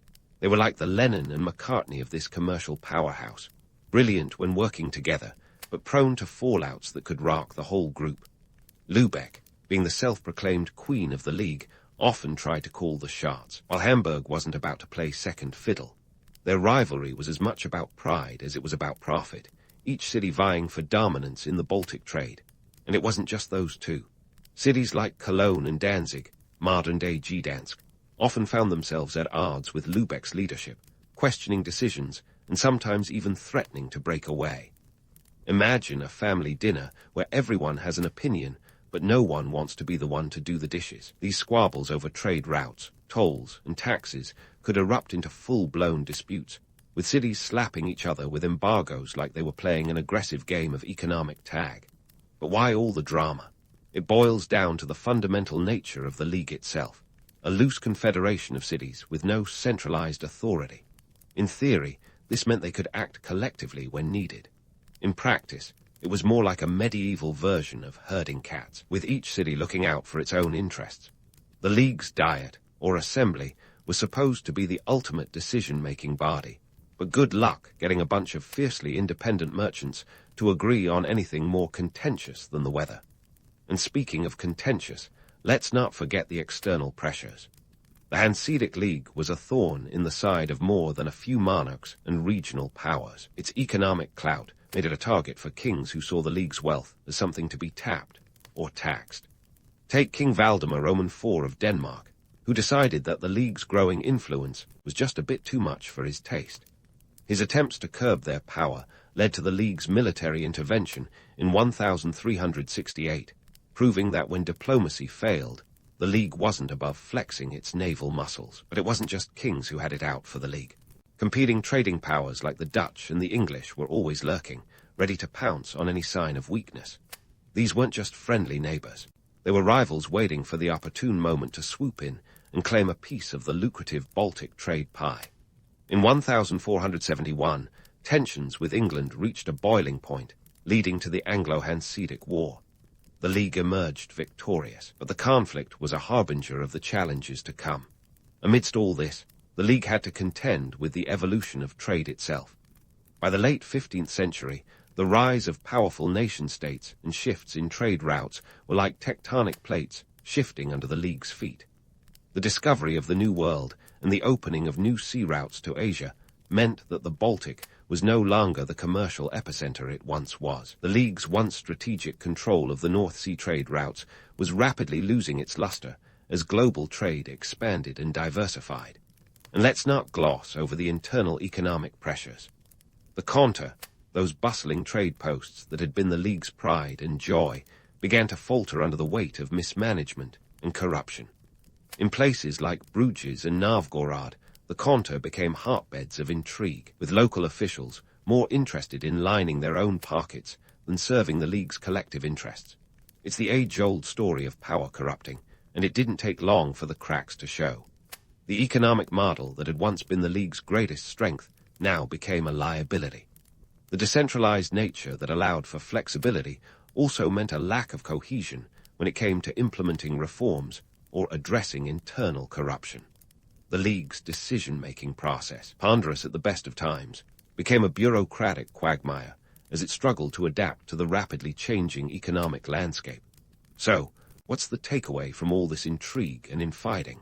The Hanseatic League was never the harmonious utopia that some might imagine. It was a complex, dynamic alliance that had to navigate a minefield of internal rivalries and external threats. Far from being a monolithic entity, it was a collection of fiercely independent cities, each with its own agenda and priorities. As we dig deeper into the League's gritty reality, it's clear that its story is one of both triumph and decline. The very elements that made the League powerful, its decentralized structure, its political savvy, its economic dominance, also sowed the seeds of its eventual unraveling. Like a rock band that just couldn't keep it together, the League's internal discord and external pressures would ultimately lead to its downfall. But don't change the channel just yet. We've only scratched the surface of this medieval saga. Next time, we'll delve into how the League's cultural legacy continued to influence Europe long after its political power waned. There's still a treasure trove of history to explore, from the architectural wonders it inspired to the enduring impact of its trade practices. So stay tuned, because if you thought the Hanseatic League was just about trade and diplomacy, you're in for a surprise. So, let's dive into how the Hanseatic League's cultural ripple effects continued to sway Europe, even as its political clout faded faster than a knight's honor in a losing joust. Now, if you're picturing the League as a grand old dame, draped in the wealth of bygone days, sipping medieval cocktails while recounting tales of past glories, you're not entirely off. But let's dig deeper into the nitty-gritty of what went down. By the 16th century, the Hanseatic League was like that once popular kid in high school who couldn't quite adjust to the post-grad world. National governments, those new kids on the block, were flexing muscles that would make any medieval bodybuilder jealous. Countries like England, the Netherlands, and Sweden were growing into centralized powerhouses, with monarchs who decided that having a bunch of independent cities controlling trade was about as appealing as a leaky roof in a rainstorm. Technological advances were also crashing the party. The age of exploration was in full swing, and European powers were busy rerouting trade across oceans instead of relying on the trusty old Baltic and North Sea routes. The discovery of the Americas and the sea route to India added some serious spice to the global trade curry, making the League's once vital chokeholds about as relevant as yesterday's news. The mighty Hanseatic ships were matched, and then outclassed by the larger, more advanced vessels of emerging naval powers. In other words, the trade routes were becoming the medieval equivalent of blockbuster video in the age of Netflix. The writing was on the wall, or maybe the ship's hull. The League's inability to adapt to these shifting tides meant it was slowly being left in the dust, clutching its herring barrels while the world sped ahead. And let's not even start on those internal conflicts. When you're trying to keep a group of fiercely independent cities happy, it's a bit like juggling flaming swords while riding a unicycle. Doable, but one slip and you're toast. By the mid-17th century, the League's influence had shrunk more than a wool sweater in a hot wash. The Peace of Westphalia in 1648, which ended the 30 Years' War, further underscored the rise of nation-states. The League was no longer the power player it once was. Those once-feared naval blockades and trade embargoes had become little more than historical footnotes, eclipsed by the strategies of more agile and centralized powers. Now, before you start feeling too sorry for our medieval merchants, remember that the League wasn't entirely a victim of circumstance. It was, in many ways, its own worst enemy. Its decentralized structure and lack of a unified command made it as unwieldy as a fully loaded medieval feast table. The League was often paralyzed by the very indecision that had once been its strength, unable to react swiftly to changing political and economic landscapes. But let's not throw the herring out with the barrel just yet. Despite its decline, the Hanseatic League left a legacy more enduring than a medieval coat of arms. Its influence on trade practices, legal systems, and even city planning is still visible today. The League's emphasis on mutual cooperation and economic partnership laid the groundwork for modern economic alliances. Think of it as the great-great-grandparent of the European Union, only with fewer regulations and more herring. The architectural legacy of the League is another area where its footprint remains indelible. Cities like Lübeck, Hamburg, and Bergen still boast those iconic brick Gothic buildings, silent witnesses to a time when trade was king and the League its mighty scepter. These structures, with their soaring facades and intricate details, tell the tale of a time when commerce was as much about cultural exchange as it was about coin. And let's not forget the League's contribution to cultural and intellectual life. During its heyday, the League cities were vibrant centers of trade and learning, where merchants swapped more than just goods. Ideas traveled alongside cargo, fostering a climate of innovation and exchange that helped pave the way for the Renaissance.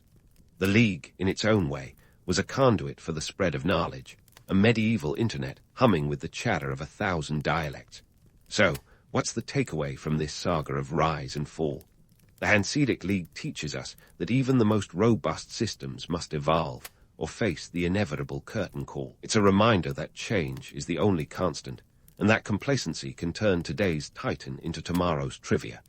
The League's story is a testament to human ingenuity and cooperation, but also a cautionary tale of how even the mightiest can be undone by the forces of change. In the end, the Hanseatic League stands as a symbol of both the potential and the perils of collective enterprise. It was a giant of its time, wielding power through savvy alliances and strategic trade.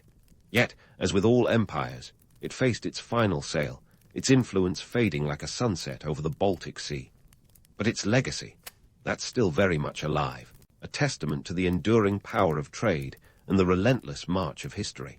So next time you stroll through a city with a Hanseatic past, take a moment to appreciate the echoes of this once mighty league, a reminder that even in decline, there's a story worth telling. Forget about the modern skyscraper that defines a city skyline today.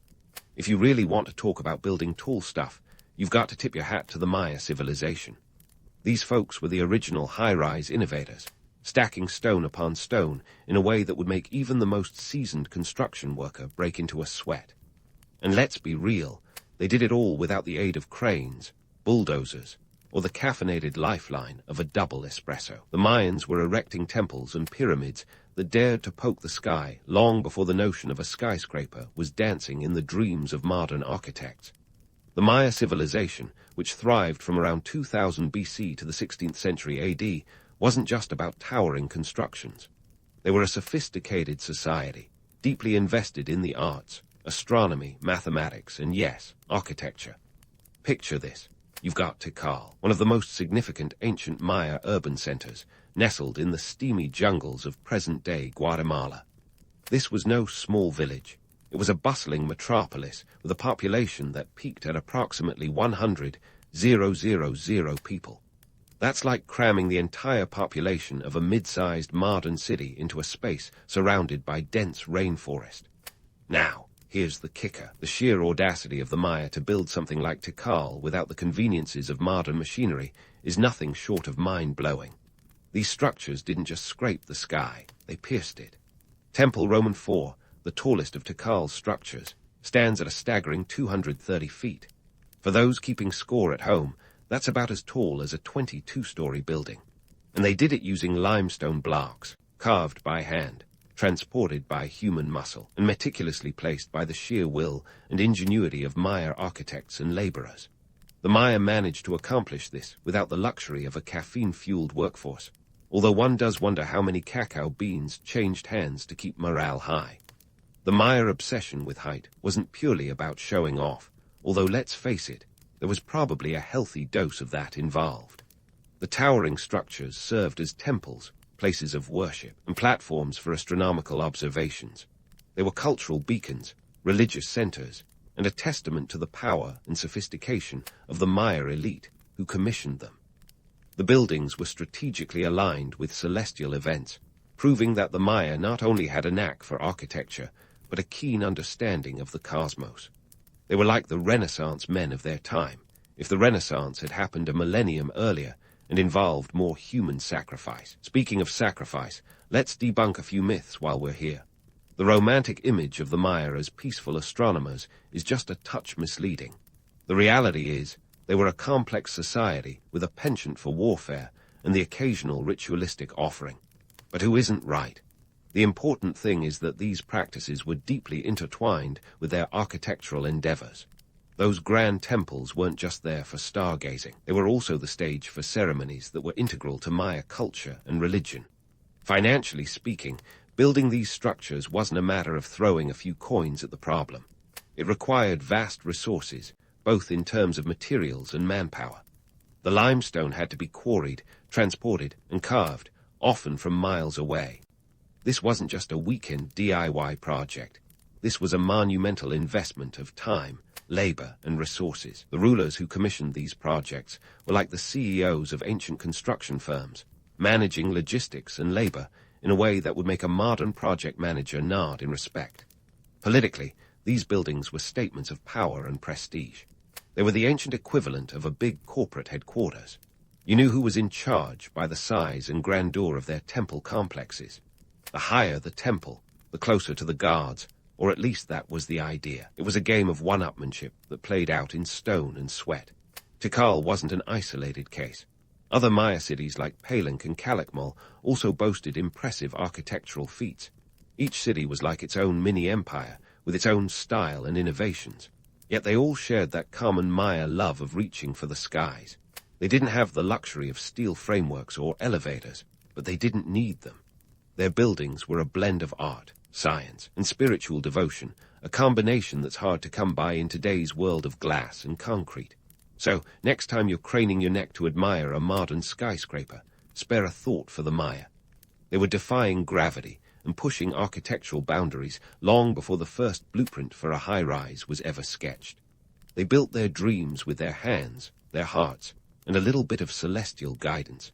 And if that's not impressive, I don't know what is. While today we marvel at glass-covered skyscrapers that reach dizzying heights, the Maya were busy perfecting the art of building structures that could withstand the test of time and the occasional overzealous jungle vine. The secret sauce. Good old limestone. But before you rush out to buy limestone countertops thinking you've unlocked the secret to eternal architecture, let's dig a little deeper. The Maya had a unique relationship with limestone, primarily because it was as abundant to them as menu choices at a diner. Found in copious quantities in the Yucatan Peninsula, limestone was the backbone of Maya construction. But it wasn't just about availability. The Maya weren't lazy decorators opting for whatever was closest. They understood that when limestone is heated, it transforms into quicklime, which, when mixed with water, becomes a durable mortar. So, yes, they effectively invented concrete before it was cool or had a patent number. But here's where the Maya really flexed their architectural muscles: geometry. They weren't just haphazardly slapping stones together. They built with precision and purpose, aligning buildings with astronomical events and cardinal directions like a cosmic IKEA assembly manual. And while they didn't have protractors or calculators, or, the internet, their structures reveal a profound understanding of geometry. Take El Castillo at Chichén Itzá, for example. This pyramid is a veritable calendar in stone, with each of its 4 sides having 91 steps. Add the platform at the top, and you've got 365, the number of days in a year. Coincidence? I think not. Now, you might wonder how the Maya kept their buildings standing when some modern constructions collapse faster than a house of cards in a hurricane.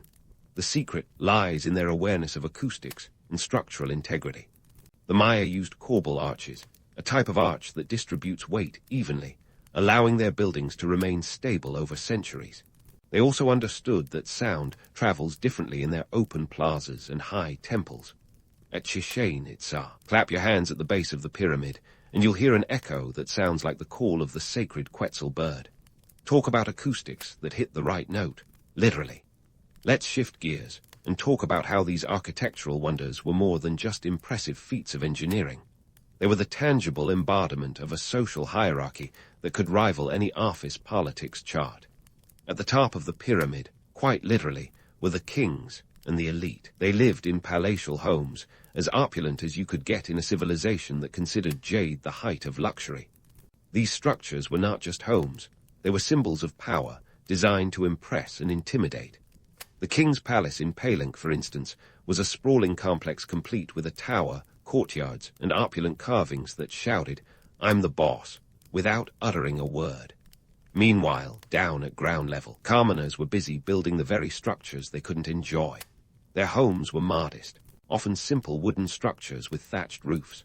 No elaborate carvings, no astronomical alignments, just your basic shelter from the elements. It's a classic case of the rich get richer, while the others get to admire the view. But let's give credit where it's due. The Maya commoners were the unsung heroes, the worker bees who turned grand visions into reality. They were the ones carrying stones, mixing mortar, and making sure that the king's new pyramid didn't lean like a certain tower in Pisa. It's easy to romanticize ancient cultures as utopian societies living in harmony with nature, but let's not kid ourselves. The Maya had a social structure as stratified as a three-layer cake. The kings at the top were like CEOs with a penchant for grandiose architectural projects, while the commoners were the workforce keeping the wheels turning. But what makes the Maya civilization stand out is how they managed to balance these dynamics, channeling resources and labor into constructing buildings that spoke volumes about their culture, aspirations, and understanding of the universe. The economic engine driving these projects was fueled by agriculture, trade, and tribute. The Maya were astute traders, dealing in everything from cacao beans to feathers, which were the ancient equivalent of gold bars and luxury handbags. They also knew how to work the system, collecting tributes from conquered territories to fund their constructions. It was a cycle of conquest and construction that kept the elite in power and the labor force occupied.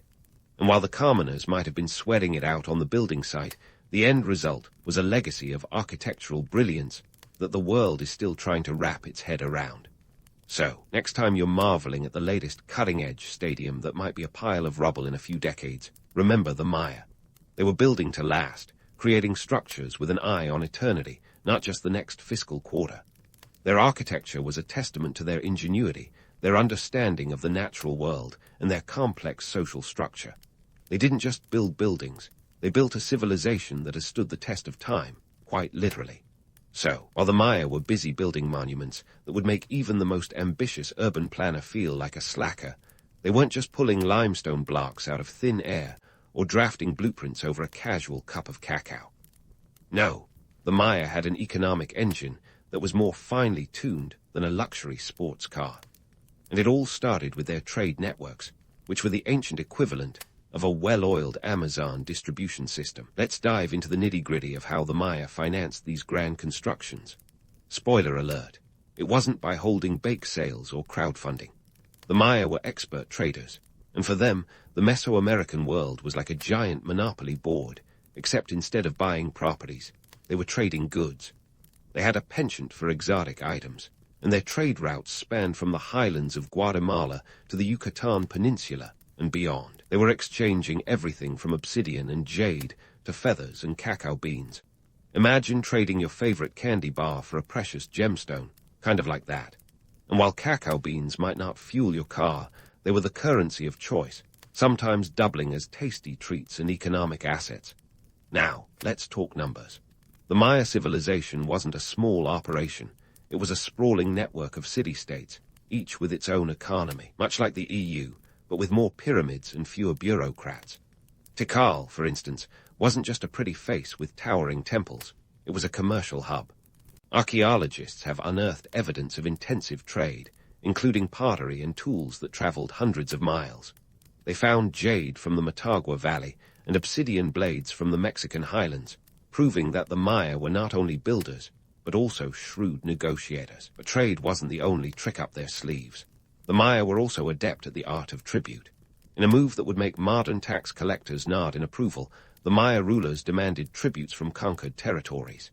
These tributes came in the form of goods, labor, or both, an arrangement that kept the elite in style and the labor force busy. Picture it, a Maya king surveying his domain, collecting goods like a reality TV star with an unlimited shopping spree. Except instead of handbags, he was acquiring building materials and manpower. Speaking of manpower, let's address the labor force behind these monumental projects. The Maya didn't exactly have a unionized workforce or a benefits package, and labor was often a complex mix of voluntary service, tribute obligations, and yes, sometimes coercion. Imagine being a commoner in the Maya world, waking up with a to-do list that involved hauling limestone blocks in the sweltering heat. It wasn't all sunshine and rainbows, but for many, it was an honor to work on projects that connected them to the divine and secured their place in the social hierarchy. But what about the infamous Maya calendar, the one that had everyone in a tizzy back in 2012? Let's set the record straight before we get carried away with apocalyptic fantasies. The Maya calendar was a marvel of mathematical prowess and astronomical observation, but it didn't predict the end of the world.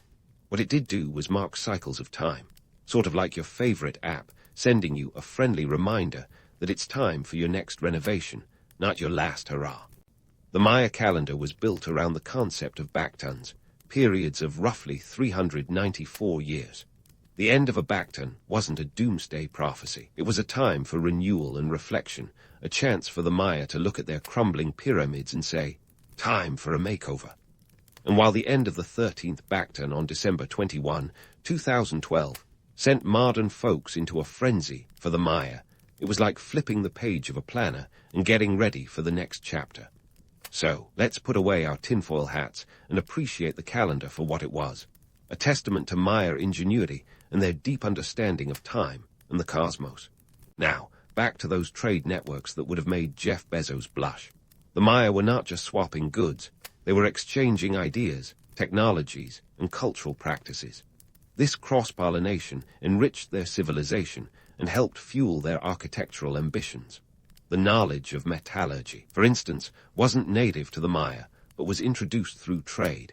And while they didn't quite have the golden touch of their Andean counterparts, they were adept at incorporating new techniques into their building projects.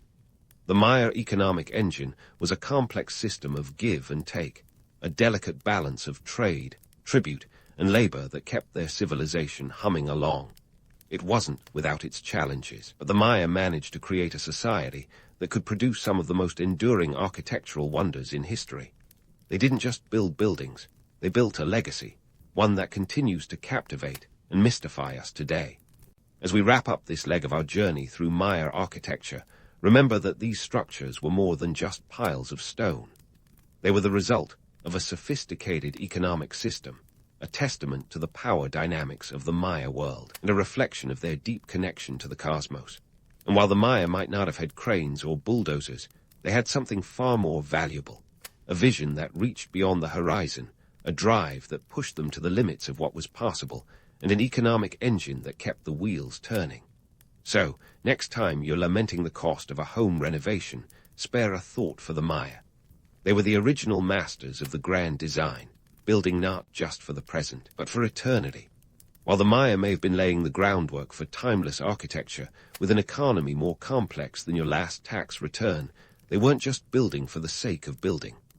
No, they were crafting a narrative, a tangible manifestation of power and divine right that would make any modern PR agency take notes. Let's dive into the political and religious forces that shaped these cities, both literally and figuratively, and explore how a pyramid was more than just a pile of stones. It was a billboard for the gods. First, let's tackle the myth of mystical alignments. There's a romantic notion that the Maya were guided by the stars, aligning their cities with celestial bodies in a cosmic dance that would make even the most dedicated astrologer starry-eyed. While it's true that the Maya had a keen understanding of astronomy, after all, they did predict solar eclipses with alarming accuracy. There were also very terrestrial reasons for their city planning. Aligning structures with celestial events wasn't just about impressing the sky gods. It was a sophisticated way to harness natural phenomena to signal the changing of seasons, which was crucial for agricultural cycles. In a society where missing the start of the rainy season could mean famine, that's one heck of a practical application. Now, if you think today's politicians are good at using public works to boost their image, wait till you hear about the Maya rulers. These guys were the original spin doctors, using architecture as a canvas to paint their divine right to rule. Those towering temples, think of them as ancient Instagram posts, designed to project power and influence across the land.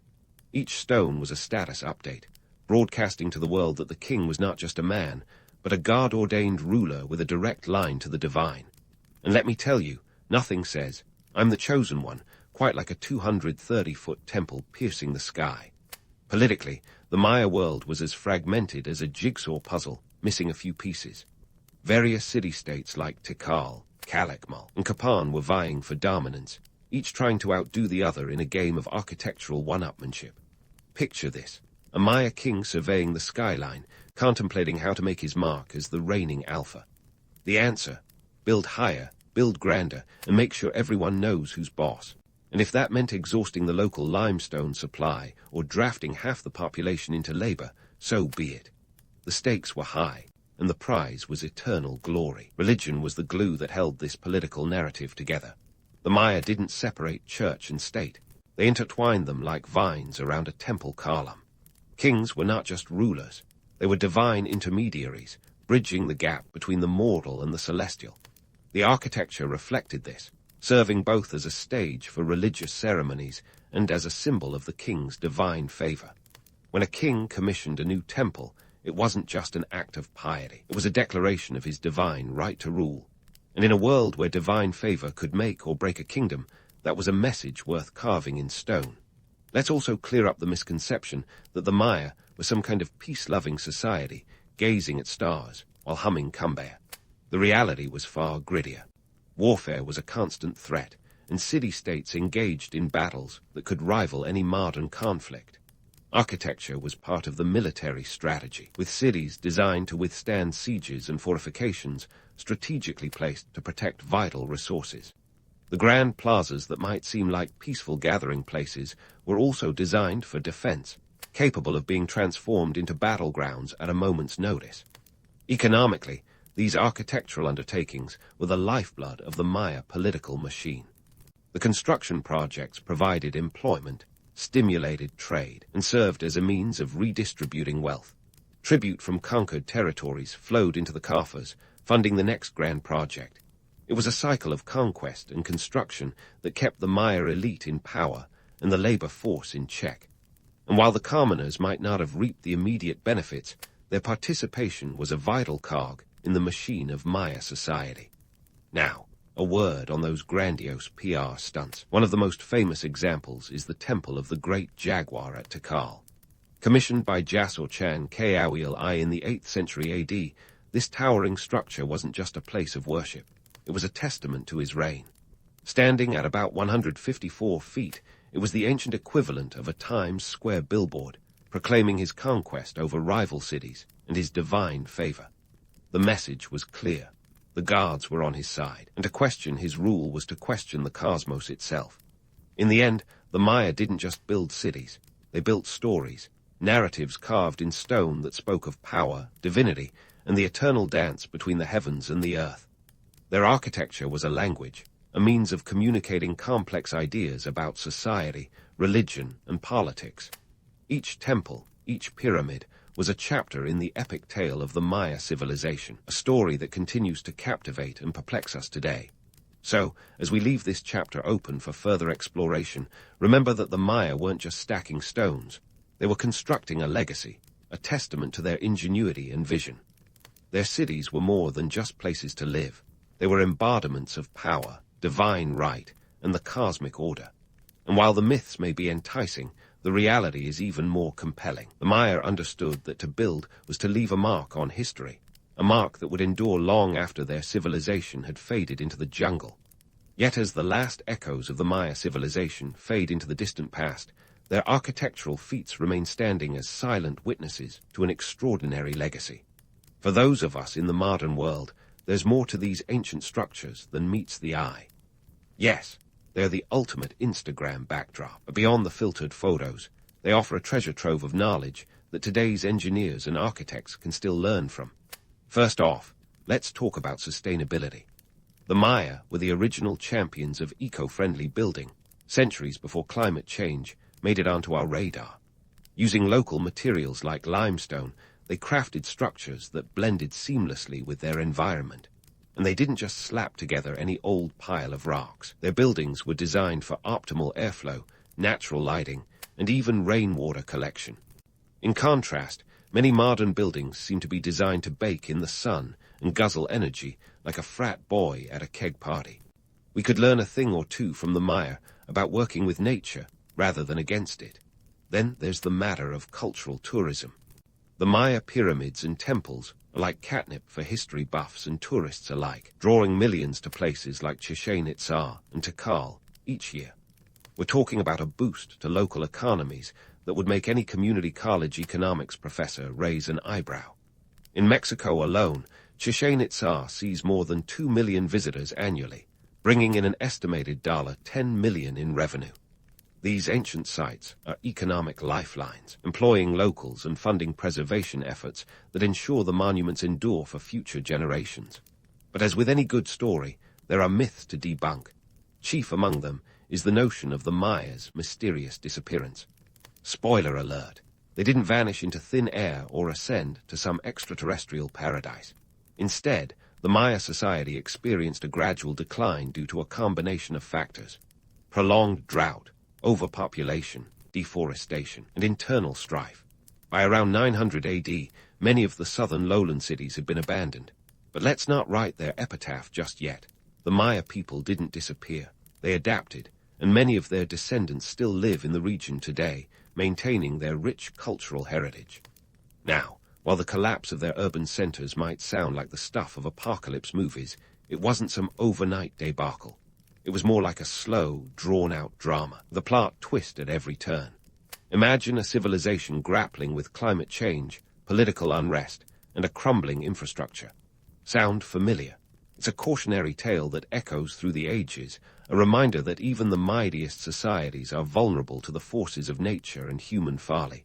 Still, the appeal of the Mayas' disappearance persists, perhaps because it taps into our fascination with the unknown.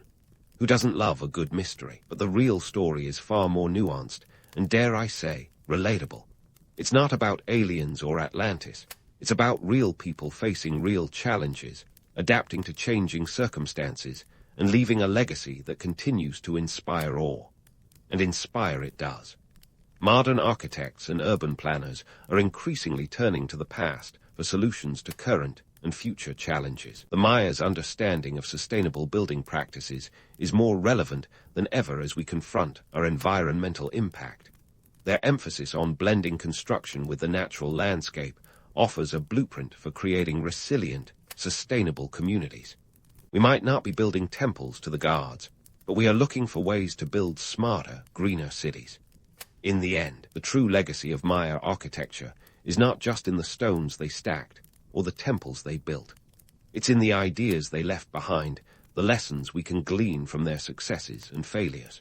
The Maya remind us that great civilizations are not just about their monuments, but about their adaptability, their innovation, and their ability to inspire future generations.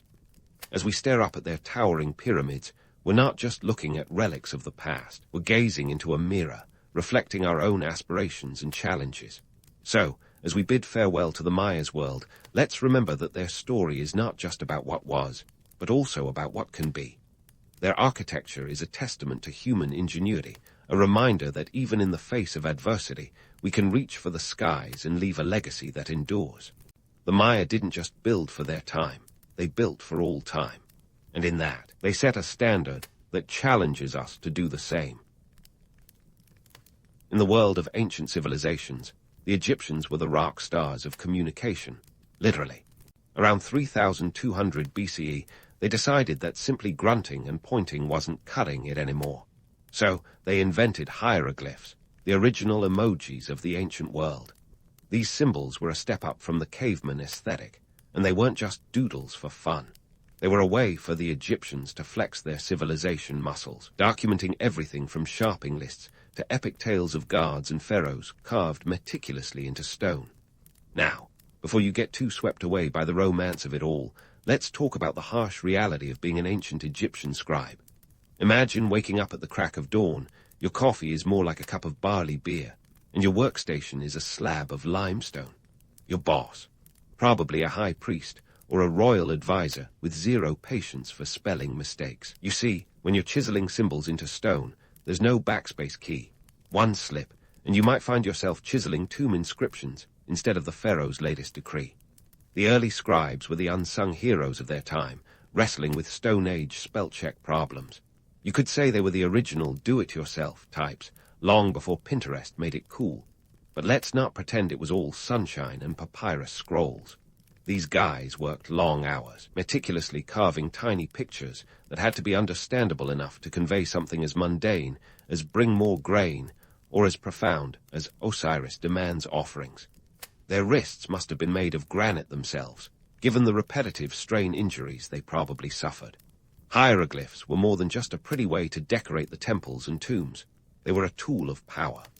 Writing was reserved for the elite, the educated few who wielded knowledge like a scepter, and the Egyptians took secrecy to a whole new level, keeping the common folk in the dark about the full meanings of their symbols, which only added to the mystique of their culture. Imagine being a scribe and knowing that what you wrote could alter the course of history, or at least the next royal dinner party. Yet, before we start waxing lyrical about the mystical allure of hieroglyphs, let's acknowledge the elephant in the room, or perhaps the ibis, given the context. Despite these symbols were not the slick, streamlined fonts we have today. They were more like a complex series of pictograms that made deciphering them akin to solving a Rubik's Cube in a blackout. Modern scholars have spent lifetimes trying to decode them, so it's safe to say they were a tad more complicated than a simple smiley face. The practicalities of chiseling these intricate symbols into stone were daunting. Picture trying to communicate with a series of detailed drawings, each one requiring absolute precision. The Egyptians didn't have the luxury of a Control+Z to undo their mistakes. They had to get it right the first time, which makes one wonder if the phrase, measure twice, cut once, might as well have been coined by a tired Egyptian scribe. The initial purpose of these pictorial scripts wasn't just about keeping a record. It was about imposing order on chaos, creating a narrative that would endure beyond the sands of time. In a society as complex as ancient Egypt, where the divine and the mundane intertwined seamlessly, having a written record was crucial. Hieroglyphs were the bridge between the mortal and the immortal, the means by which the deeds of gods and men alike could be immortalized, or at least remembered, until the next sandstorm. But let's not forget the human side of this story. The fact that behind every hieroglyph was a person, likely grumbling about their sore back and the relentless sun overhead. The scribes were the middlemen between the rulers and the readers, tasked with the job of ensuring that history was recorded accurately, or at least in a favorable light for whoever was in power. They were not just stone carvers, they were storytellers, weaving the narrative of a civilization one chisel mark at a time. And oh, the politics. The pharaohs and priests knew that knowledge was power, and by controlling the written word, they controlled the narrative. Hieroglyphs were as much a political tool as they were a means of communication. They could glorify a ruler's achievements, or, in some cases, conveniently omit their failures. It's like the ancient version of a PR campaign, only with a bit more artistic flair and quite a bit more permanence. As we peel back the layers of time, we begin to see that hieroglyphs were more than their romanticized image. They were a testament to human ingenuity and the desire to communicate complex ideas in a world that was just beginning to understand the power of the written word. They remind us that even in ancient times, people were trying to make sense of their world, one symbol at a time. While they didn't have the convenience of keyboards or spell check, they had something far more enduring, a legacy etched in stone. Now, as we dive headfirst into the Old Kingdom, circa 2686-2181 BCE, hieroglyphs were ready for their close-up. This wasn't just about documenting the pharaoh's grocery list. It was a full-blown public relations campaign, ancient style. Imagine the pyramids as giant billboards, each stone a testament to the ruler's might and a reminder of who was signing the temple construction checks. Forget about Instagram influencers. These guys were playing the original long game in legacy building. In the Old Kingdom, hieroglyphs were the lingua franca of the elite. They weren't just decoration. They were a tool of statecraft, as essential as the pharaoh's double crown. The pharaohs had a penchant for using these intricate symbols to immortalize their deeds, real or imagined. They wanted to be remembered as gods walking among men, not a bad gig if you can get it. Each symbol was carefully crafted to ensure that the pharaoh's narrative was as polished as his gold-plated throne. But let's not kid ourselves about the economics of this operation. Maintaining an army of scribes and artisans was no small feat. We're talking about hundreds of people meticulously chiseling away in the unforgiving Egyptian sun, not to mention the cost of materials. Limestone and granite don't exactly grow on trees, and neither does talent. The scribes were highly trained, and their skills were in such demand that they enjoyed a cushier lifestyle than your average pyramid builder. While the farmers slogged in the fields, the scribes were more likely sipping barley beer, honing their craft in the shade. Hieroglyphs were more than just a show of power. They were an economic engine. The production of these symbols created jobs, stimulated trade, and required resources that span the Nile. From stone quarries to papyrus farms, the entire process was a testament to the logistical prowess of the Egyptians. And let's be honest, it's hard to be a pharaoh without a good PR team. These scribes and artisans were the spin doctors of their day, ensuring that the pharaoh's achievements were etched into history, while their blunders conveniently disappeared into the sands. Now, here's where it gets juicy. These hieroglyphs were often more about optics than truth. Sure, they documented victories in battle and divine encounters, but they also served as propaganda, shaping the narrative to favor the ruler. In a society where the pharaoh was considered a living god, controlling the narrative was akin to controlling the populace. Hieroglyphs were the ancient equivalent of a highly curated Instagram feed. Only the best moments made it to stone. The Old Kingdom saw an explosion in the use of hieroglyphs, transforming them into a sophisticated system of communication. They adorned tombs, temples, and monuments, each one a strategic placement to reinforce the pharaoh's divine right to rule. The artistry and precision required were astounding, and the pressure on scribes to get it right was immense. Mess up a royal Kardach, and you could find yourself demoted to chiseling out the royal dog's paw prints. This period was also marked by an increased complexity in the language itself. Hieroglyphs evolved from simple pictograms to more abstract symbols, capable of expressing a wider array of ideas. This evolution mirrored the sophistication of Egyptian society, which was becoming increasingly complex and stratified. The pharaohs weren't just content with being remembered. They wanted to be remembered correctly, preferably as the shining beacon of divine wisdom they imagined themselves to be. But the reality was often messier. The Old Kingdom was not without its challenges: famine, political strife, and the occasional coup made for turbulent times.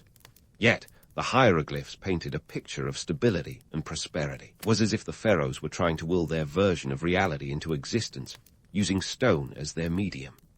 The truth, however, was that behind the grandeur of the symbols lay a society grappling with the same issues that have plagued humanity for millennia: power, ambition, and the relentless march of time.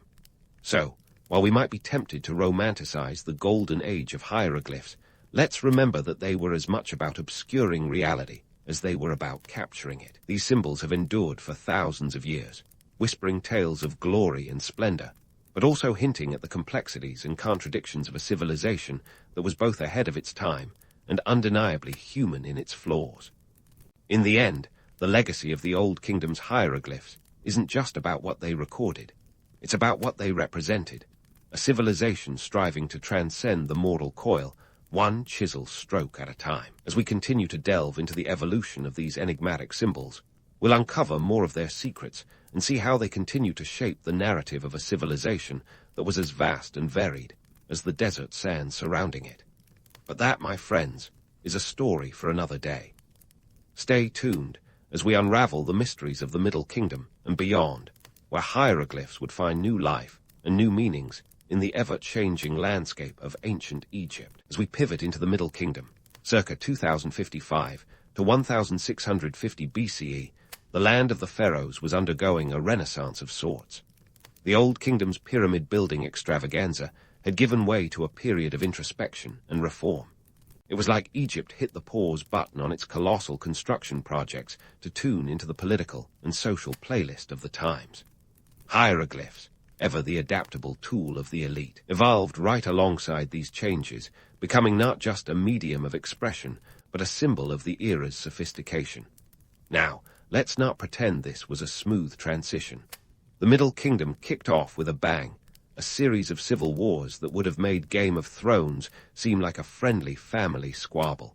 Egypt was divided, and the power struggle was real. Picture pharaohs with names that sounded like they came straight out of a fantasy novel: Mentuhotep and Amenemhat, jockeying for dominance. Amidst this chaos, hieroglyphs found a new purpose. They were the glue holding the fractured narrative of a nation together. The scribes of the Middle Kingdom had their work cut out for them. Their task was to create a unified image of Egypt, one chisel mark at a time. This wasn't just about documenting the latest royal decree. It was about crafting a national identity. And let's face it, when your language is a series of intricate pictures, You're in for a wild ride. Imagine trying to convey complex political ideas with symbols that included birds, snakes, and oddly smiling human figures. It was like trying to write a political manifesto using only emojis. Yet, these scribes were nothing if not resourceful. They took the hieroglyphs of the Old Kingdom and gave them a makeover, expanding their repertoire to include a wider range of abstract symbols. This wasn't just a stylistic choice, it was a necessity. The Middle Kingdom was a time of increased bureaucracy, with more administrative tasks than you could shake a papyrus scroll at. Hieroglyphs became the go-to medium for everything from tax records to agricultural inventories. Forget about magic spells. These symbols were more likely to calculate the grain yield than summon a deity. And speaking of myths, let's debunk one right now. The mystical aura that surrounds hieroglyphs. Sure, they look enchanting, but their primary purpose was far from magical. The average scribe wasn't casting spells. He was more likely balancing the books. The real magic was in how efficiently these symbols could handle the nitty-gritty of governance.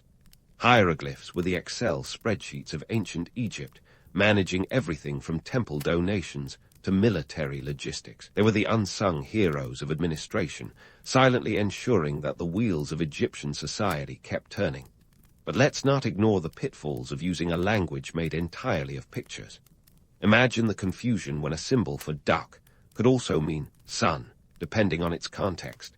It was the ultimate test in reading between the lines, or in this case, between the hieroglyphs. The scribes had to be masters of nuance, experts in a language that was as much art as it was science. It's no wonder they were held in such high esteem.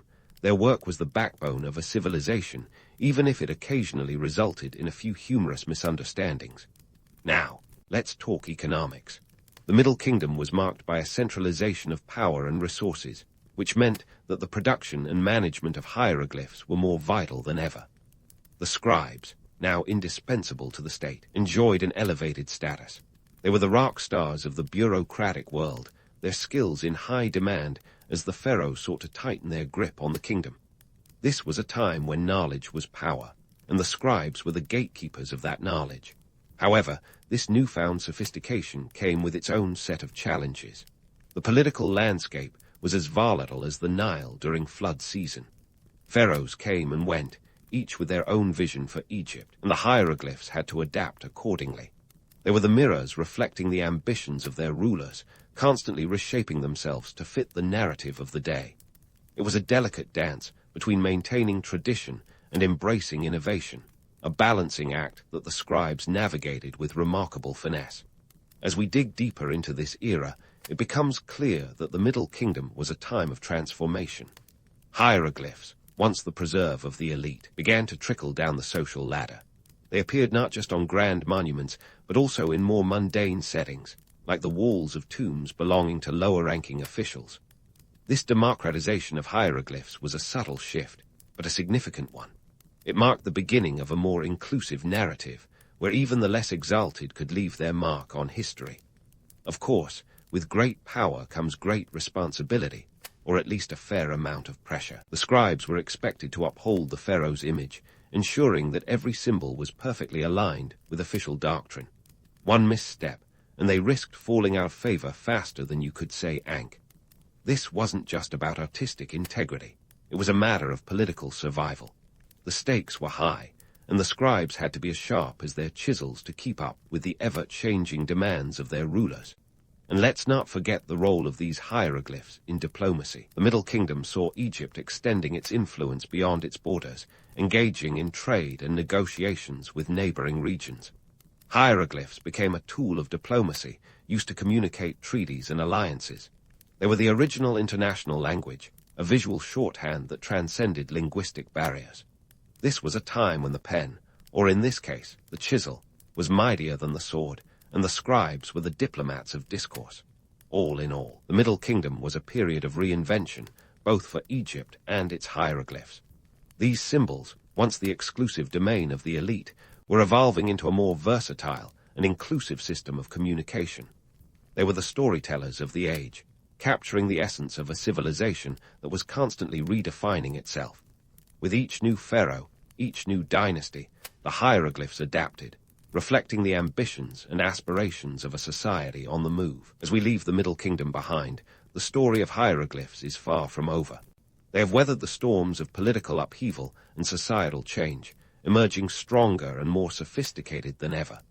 The journey continues as these enigmatic symbols find new life in the ever-shifting sands of time.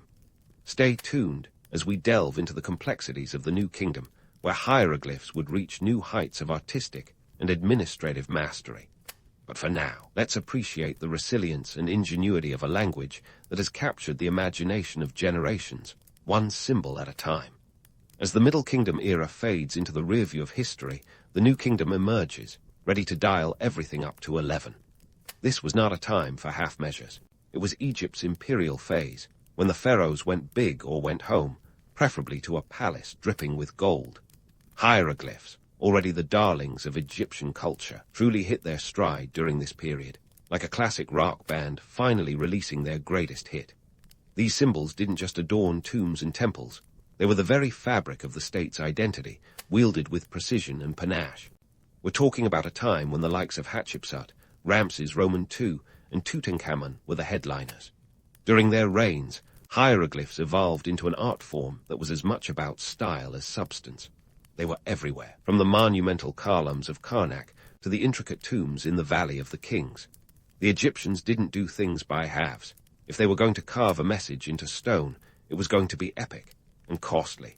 Let's not forget the price of limestone and the sheer manpower needed to chisel endless symbols of divine might and bureaucratic might. Speaking of economics, the New Kingdom was like the Egypt of old on steroids. It was a time of wealth accumulation, with riches pouring in from conquests and trade. The scribes, still the rock stars of the bureaucratic world, played a central role in managing this wealth. They kept the books, recorded the spoils of war, and made sure every grain of barley was accounted for. In return, they enjoyed a status that many could only dream of, complete with cushy accommodations and a steady supply of barley beer. It was good to be a scribe, unless, of course, you misspelled the name of a royal deity. Then it was off to the scribble equivalent of detention. Despite their celebrated role, not all was hieroglyphic sunshine and sarcophagi. The Greeks, and later the Romans, who couldn't resist a good romanticization, often saw hieroglyphs as mystical and esoteric, like ancient secret codes waiting to be cracked. They were convinced these symbols held the key to Egyptian wisdom and magic. In reality, many hieroglyphs were the ancient equivalent of government paperwork, which is about as mystical as a DMV form. The Greeks' brush with hieroglyphs was akin to someone mistaking a tax return for a treasure map.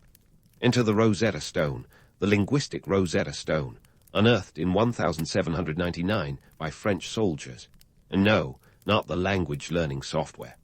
This slab became the MVP in the game of decoding hieroglyphs. With its triple-text format, hieroglyphs, Demotic script, and ancient Greek, it was the key that finally unlocked the mysteries of Egyptian writing. Before this, our understanding of hieroglyphs was as clear as mud. The Rosetta Stone was the linguistic equivalent of finding a cheat sheet under the desk of history. But let's rewind and look at how the Egyptians themselves viewed their symbols. To them, hieroglyphs were not just a means of communication, they were a connection to the divine. Each symbol carried weight, not just in its literal meaning, but in its spiritual significance. Writing a pharaoh's name in hieroglyphs was believed to imbue it with power, a concept that resonates with our modern obsession with branding. It's all about the name, baby, and back then, a name carved in stone was the ultimate in brand permanence. Now, picture this. You've got a society built on the premise that the written word is sacred, and along come these Greco-Roman tourists, looking at your hieroglyphs like they are some kind of ancient Sudoku. Despite the misunderstanding, there's something endearing about their eagerness to unlock the secrets of a civilization that was light years ahead in terms of architecture, governance, and art. Even today, we can't help but be drawn to the allure of hieroglyphs, these timeless symbols that seem to whisper ancient secrets just waiting to be uncovered. Let's talk logistics, though, because if you think managing a modern economy is tricky, imagine doing it with a language made up of over 700 unique symbols. The New Kingdom was a time of expansion, both territorially and administratively. Hieroglyphs were used to record everything from military campaigns to taxes and trade agreements. They were the glue holding the complex machinery of empire together. And while the scribes might have had a penchant for artistic flair, their work was rooted in the practicalities of statecraft. Their inscriptions were as much a part of the infrastructure as the roads and waterways that connected distant corners of the empire. But let's not get too misty-eyed over the romance of it all. The reality was often grittier. Hieroglyphs demanded precision and creativity, but also an unerring commitment to the pharaoh's narrative. If the ruler wanted to be remembered as a deity incarnate, then by the gods, that's what the hieroglyphs would proclaim. This was a time when the truth was malleable, sculpted to fit the agendas of those in power. Propaganda, thy name is hieroglyph. Yet through it all, the hieroglyphic script endured, adapting to the ebbs and flows of Egypt's fortunes. Even as foreign powers cast their eyes on the Nile, the symbols remained a steadfast testament to a civilization's ingenuity and resilience. They were a visual history book, a medium through which the Egyptians could project their legacy across the ages. And so, as we wrap up our journey through the New Kingdom, it's clear that hieroglyphs were more than just pictures on a wall. They were the voice of a people, the story of a civilization etched in stone. As we move forward, we'll continue to explore how these symbols evolved, leaving their indelible mark on history. Stay tuned as we delve into the twilight of hieroglyphs, where the sands of time continue to shift, and the story of Egypt unfolds in ways both familiar and surprising. As the curtain fell on the New Kingdom, Egypt found itself caught in a geopolitical game of musical chairs, and when the music stopped, they were left without a throne. Enter the Assyrians, the Persians, the Greeks, and finally the Romans, each taking a turn at the helm like a revolving door of ancient superpowers. And with each change in leadership, hieroglyphs took another step towards the exit, like a once popular band now relegated to playing county fairs. The final nail in the hieroglyphic coffin came courtesy of the Greeks. Alexander the Great strolled into Egypt in 332 BCE, and although he had grand visions of pharaoh-like rule, he also brought a little something called the Greek alphabet.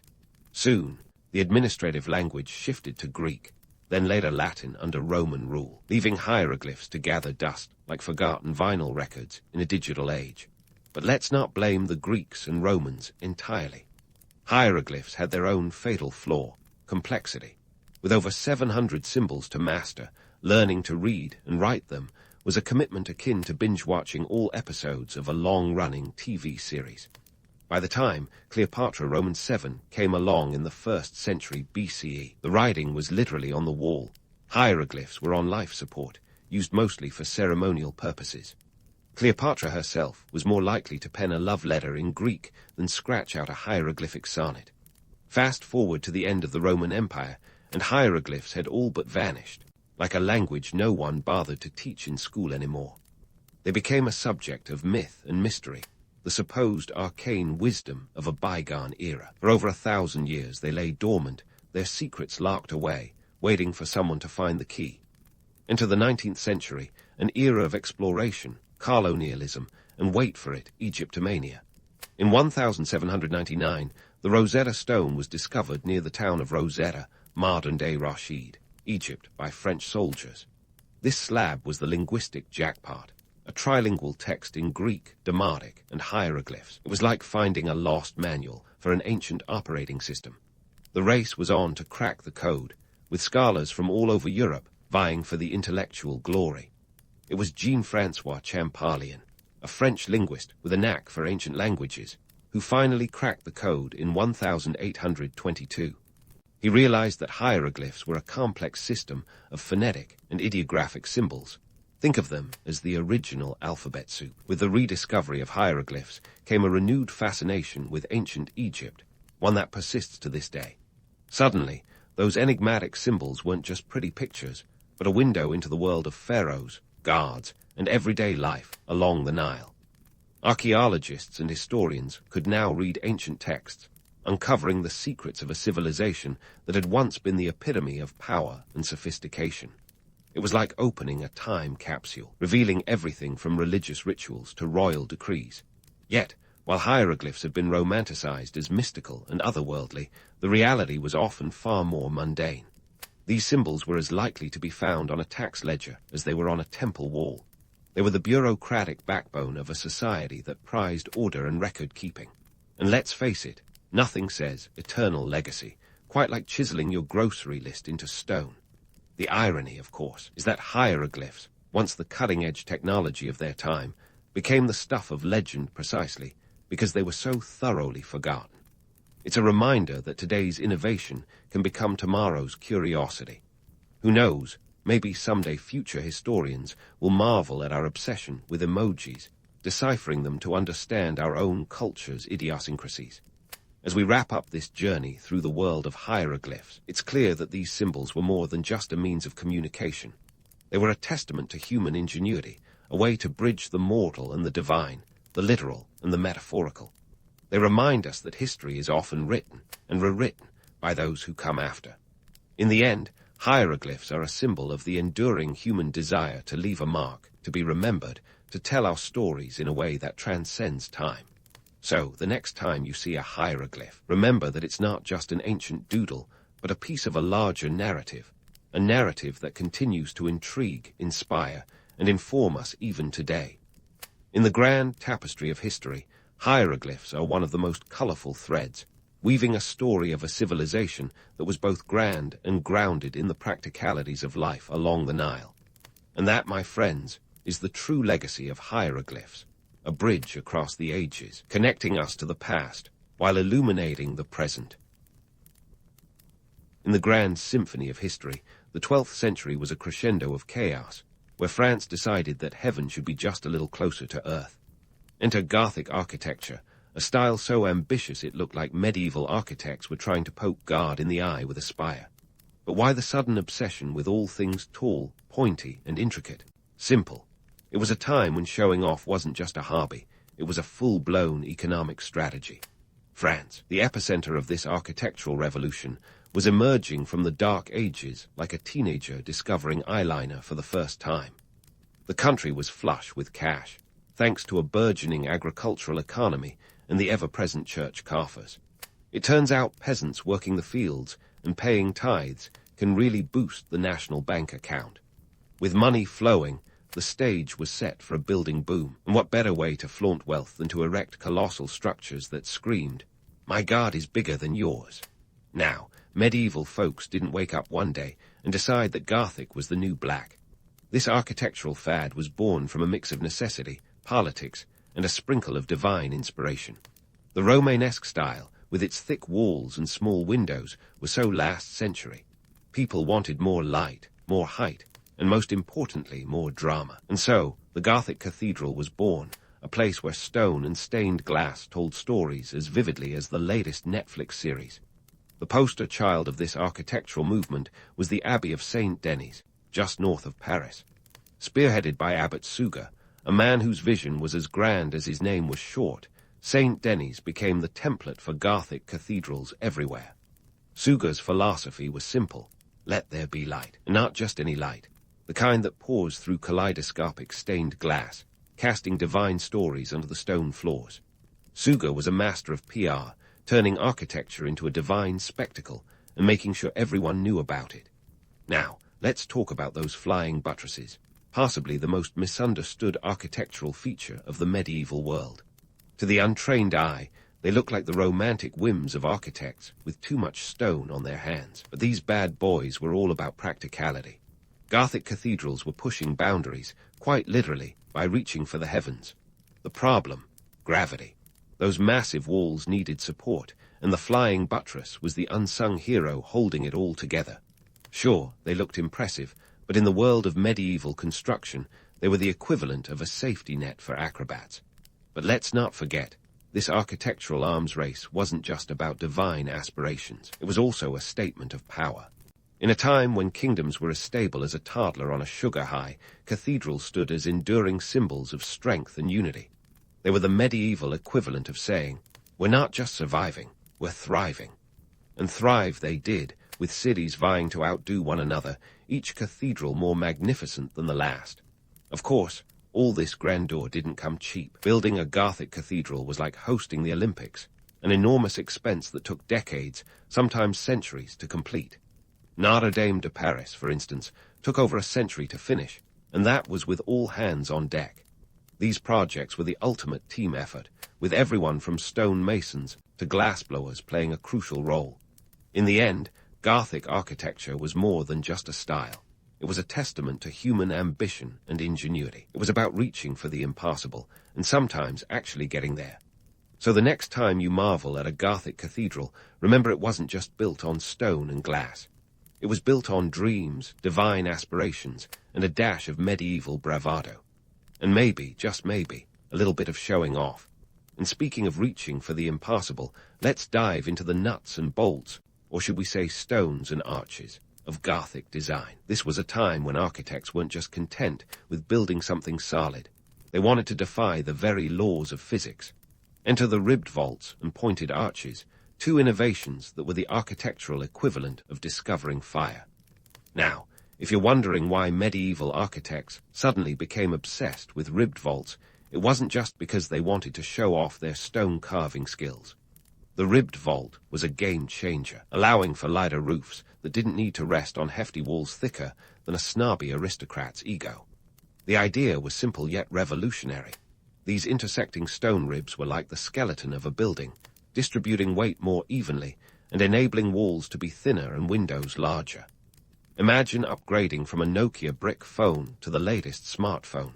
Suddenly, you have more screen space, or in this case, more room for those stunning, stained glass windows that medieval folks couldn't get enough of. Ah, stained glass, the medieval Instagram. Forget scrolling through endless selfies and brunch pics. These vibrant windows were the original visual storytelling medium. They transformed cathedrals into luminous galleries, where biblical tales and saintly legends were on display for the masses, many of whom couldn't read but could certainly appreciate a good visual narrative. These windows were like medieval PowerPoints, engaging the illiterate congregations with stories of virtue, vice, and the occasional dragon-slaying saint. And let's not forget, they weren't just for aesthetic pleasure. They also served as a bit of divine propaganda, reminding everyone who entered of the church's power and glory. Now, back to those pointed arches. If ribbed vaults were the skeleton, pointed arches were the sinews that brought flexibility and finesse. Romanesque arches were round and limited in height, like a medieval haircut that never quite reached its potential. But pointed arches, they were sleek and elegant, directing the eye heavenward and giving buildings a sense of verticality that was nothing short of transcendent. This wasn't just about making a building taller. It was about creating a space that felt divine, an earthly echo of the heavens. And let's be honest, when you're trying to inspire awe and reverence, little height goes a long way.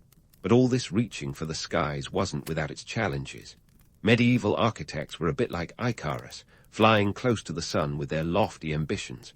The higher they built, the more they flirted with disaster. Take the Beauvais Cathedral, for example, a stunning structure that was supposed to be the tallest of them all. But in 1284, just as it was nearing its grand completion, the choir vaults famously collapsed, proving that even the most divine ambitions can come crashing down to earth. It's a classic tale of hubris, with a side of physics lesson. Even the grandest visions need solid foundations. But why this obsession with verticality? It wasn't just about scraping the sky. It was about scraping together a bit of prestige and power. In a world where kingdoms were about as stable as a Jenga tower, cathedrals were the ultimate display of civic pride and authority. They were the medieval version of a skyscraper, a testament to a city's wealth, faith, and architectural chops. This was a time when taller meant better, and every town wanted to outdo its neighbor. Forget keeping up with the Joneses. This was about keeping up with the Charters. And let's not ignore the unintended consequences of all this grandiosity. These cathedrals, with their intricate designs and sky-high spires, were as costly as they were beautiful. They drained city coffers faster than a medieval feast drained wine goblets. The construction of a Gothic cathedral was an economic behemoth, requiring not just stone and glass, but a small army of craftsmen, laborers, and of course, the ever-essential masons. Take Notre Dame de Paris. Its construction spanned over a century, costing more than just money. It required generations of dedication and effort. Cities often went into debt, and peasants sometimes faced higher taxes, all in the name of architectural glory. In the end, Gothic architecture wasn't just a style. It was a statement. It was about pushing boundaries and testing limits, both architectural and economic. It was about leaving a mark on the landscape that would endure for centuries, a testament to human ambition, ingenuity, and yes, a bit of ego. So the next time you stand in awe beneath the soaring arches of a Gothic cathedral, remember, it wasn't just built to dazzle the eye.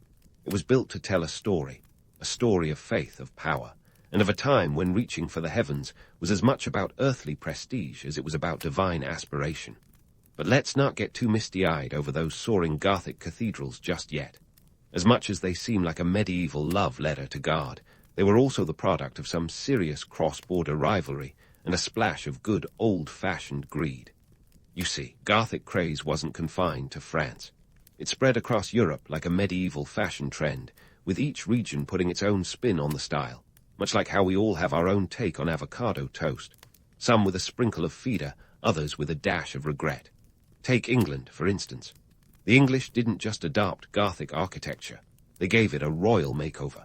Their version, known as the English Gothic, stretched the style horizontally rather than vertically. These folks prioritized length over height, somewhat like a medieval limbo contest. How low and long can you go? The Cathedral of Canterbury, with its elongated nave and expansive transepts, became a poster child for this approach. It was like they said, sure, you can have your towering spires, but we're going to build a cathedral that's basically the architectural version of a stretch limo. Meanwhile, the Germans took a different route, embracing the flamboyant tendencies of the Gothic style with a passion that would make a reality TV star blush. Their cathedrals often featured incredibly detailed stonework and ridiculously intricate facades. Cologne Cathedral, for instance, was the architectural equivalent of a high-maintenance partner, stunningly beautiful but notoriously difficult to keep up with. Construction began in 1248, and it wasn't until 1880, over 600 years later, that they finally threw in the trowel and declared it done. Talk about commitment issues. In Spain, the Gothic style took on a more exotic flair, blending with Moorish influences to create something entirely unique. Here, you can find cathedrals like the stunning Seville Cathedral, a building so vast it makes your average mega mall look like a corner store. This was a time when size truly mattered, and Seville took the crown as the largest Gothic cathedral in the world. It's as if the builders were trying to compensate for something, perhaps their small tapas portions. But let's not forget Italy, where Gothic architecture had to compete with the lingering elegance of the Renaissance. Italian Gothic cathedrals often looked like they had one foot in the past and one in the future, with buildings like the Milan Cathedral embodying this architectural schizophrenia. It's a building that took over 6 centuries to complete, a feat that's either a testament to human perseverance or an epic exercise in procrastination. Now, as romantic as all these variations might seem, the reality behind this Gothic explosion was often far less divine. These cathedrals weren't just spiritual havens, they were the medieval equivalent of a power suit. Bishops and city leaders used them as symbols of their influence and prestige. It wasn't enough to have a grand cathedral, it had to be the grandest. This led to a competitive building frenzy where towns vied to outdo each other, much like a medieval version of Keeping Up with the Kardashians, except with more stone and less scandal. And then there's the money. Oh, the sweet, sweet money, or lack thereof. Constructing these colossal cathedrals was the Middle Ages version of burning cash. They were financial black holes, sucking in resources from all directions. To fund these projects, towns often relied on a mix of private donations, indulgences sold by the church, and higher taxes on the populace. This meant that while the elite basked in the glory of their architectural accomplishments, the common folk were often left footing the bill. It's like hosting a lavish party and then expecting your neighbors to cover the tab. But let's not sugarcoat things. These projects could get messy, politically and financially. Take Beauvais Cathedral, for instance. Not only did its lofty ambitions lead to a vault collapse, but the project's costs spiraled out of control, leaving the city in a financial quagmire that made the Greek debt crisis look like a minor budgeting hiccup. It's a classic tale of reaching for the stars and landing flat on your face. Despite these challenges, Gothic cathedrals continued to rise, each more breathtaking than the last. They were tangible proof of not only religious devotion, but also a city's wealth and status. In many ways, these buildings were the medieval equivalent of modern skyscrapers. towering over the landscape as testaments to human ambition and the relentless pursuit of greatness. They were a bold declaration that a city wasn't just surviving, it was thriving. And in a world as unstable as medieval Europe, that was a statement worth making. Of course, not everyone was a fan of the Gothic style. Some saw it as excessive, a departure from the simplicity and austerity of earlier architecture. The term Gothic itself was coined during the Renaissance as a derogatory label, implying that these buildings were as barbaric as the Goths who sacked Rome. It's a bit like calling a modern fashion trend so last season, before it even hits the runway. But love it or hate it, Gothic architecture left an indelible mark on Europe, shaping not just skylines, but also the social and political landscapes. These cathedrals were more than just places of worship. They were centers of community life, where politics, commerce, and religion intersected. They were the medieval town squares, the Facebook of their day, where news was shared, deals were made, and gossip was exchanged. In short, they were the beating heart of medieval cities. Yet, beneath all the grandeur and ambition, there was a simple truth. Gothic cathedrals were about reaching for something greater. Whether it was divine grace, civic pride, or personal glory, these buildings captured the human desire to transcend the mundane and touch the extraordinary. They were a reminder that even in the most turbulent times, people can come together to create something beautiful, something that endures long after the mortar has set and the scaffolding has come down. And while the Gothic style eventually gave way to new architectural trends, its legacy remains. Today, these cathedrals stand as monuments to a time when faith, ambition, and artistry reached dizzying heights. They are a testament to the fact that even in a world as chaotic as medieval Europe, dreamers and builders could come together to create something truly magnificent. So the next time you find yourself beneath the arches of a Gothic cathedral, take a moment to appreciate not just the beauty of the stone and glass, but the human spirit that brought it all to life. As we look to the future parts of our story, we'll delve deeper into the legacy of Gothic architecture, exploring how these grand structures influenced societies and spurred on innovations. We'll continue to unravel the myths and uncover the hard truths, all while celebrating the relentless ambition that drove this architectural revolution. Because if there's one thing history teaches us, it's that reaching for the heavens is as much about the journey as it is about the destination. And speaking of destinations, let's take a detour into the Renaissance, where suddenly the Gothic aesthetic of Pointy and dramatic got a taste of its own medicine. Picture this. It's the 15th century, and Europe is waking up from its medieval slumber, stretching its arms and yawning. Hey, what if we made things look a little less intense? Enter the Renaissance, with its fondness for all things classical and a serious disdain for the sky-high ambitions of Gothic architecture. Now, don't get me wrong. The Renaissance wasn't about tearing down Gothic cathedrals and replacing them with Roman columns overnight. But it did mark a cultural shift, where architects started trading their skyward ambitions for something a bit more grounded. The appeal of the Renaissance was all about balance, proportion, and a harmonious blend of beauty and function. It was like the architectural equivalent of swapping out a heavy metal playlist for a soothing string quartet. Suddenly, the ribbed vaults and flying buttresses that had been the darlings of the architectural world were seen as the garish relics of a bygone era. The Renaissance architects looked back to the Roman Empire, the OG of architectural finesse, and thought, why not bring a little of that symmetry and order back? And just like that, the architectural pendulum swung from the sky's the limit to let's keep it classy. So what exactly happened to cause this drastic change in taste? Well, for starters, the Renaissance was all about rediscovery, like finding a box of old mixtapes in your attic and remembering that you used to love a good power ballad. Scholars were diving headfirst into ancient Roman texts, and with them, the architectural ideas of Vitruvius, the Roman architect who literally wrote the book on classical architecture. Suddenly, the world was buzzing with ideas of symmetry, order, and the golden ratio. And then there was the economic shift. By the time the Renaissance rolled around, Europe was seeing the rise of wealthy merchant classes and city-states, particularly in Italy. Florence, Venice, and Rome became cultural powerhouses, and with their newfound wealth came a desire to flaunt it in the most sophisticated way possible. Gothic cathedrals, with their gargoyles and gravity-defying heights, seemed a little too extra. The rich and powerful wanted something that whispered, I'm tasteful and loaded, rather than screamed it from the rooftops. Yet, Gothic architecture wasn't just an innocent bystander in its own demise. It was kind of like that guy who crashes his own party by playing the same song on repeat until everyone leaves. The very grandeur and extravagance that made Gothic architecture so impressive also made it unsustainable in the long run. As cities grew, the economic realities of maintaining these colossal structures became glaringly obvious.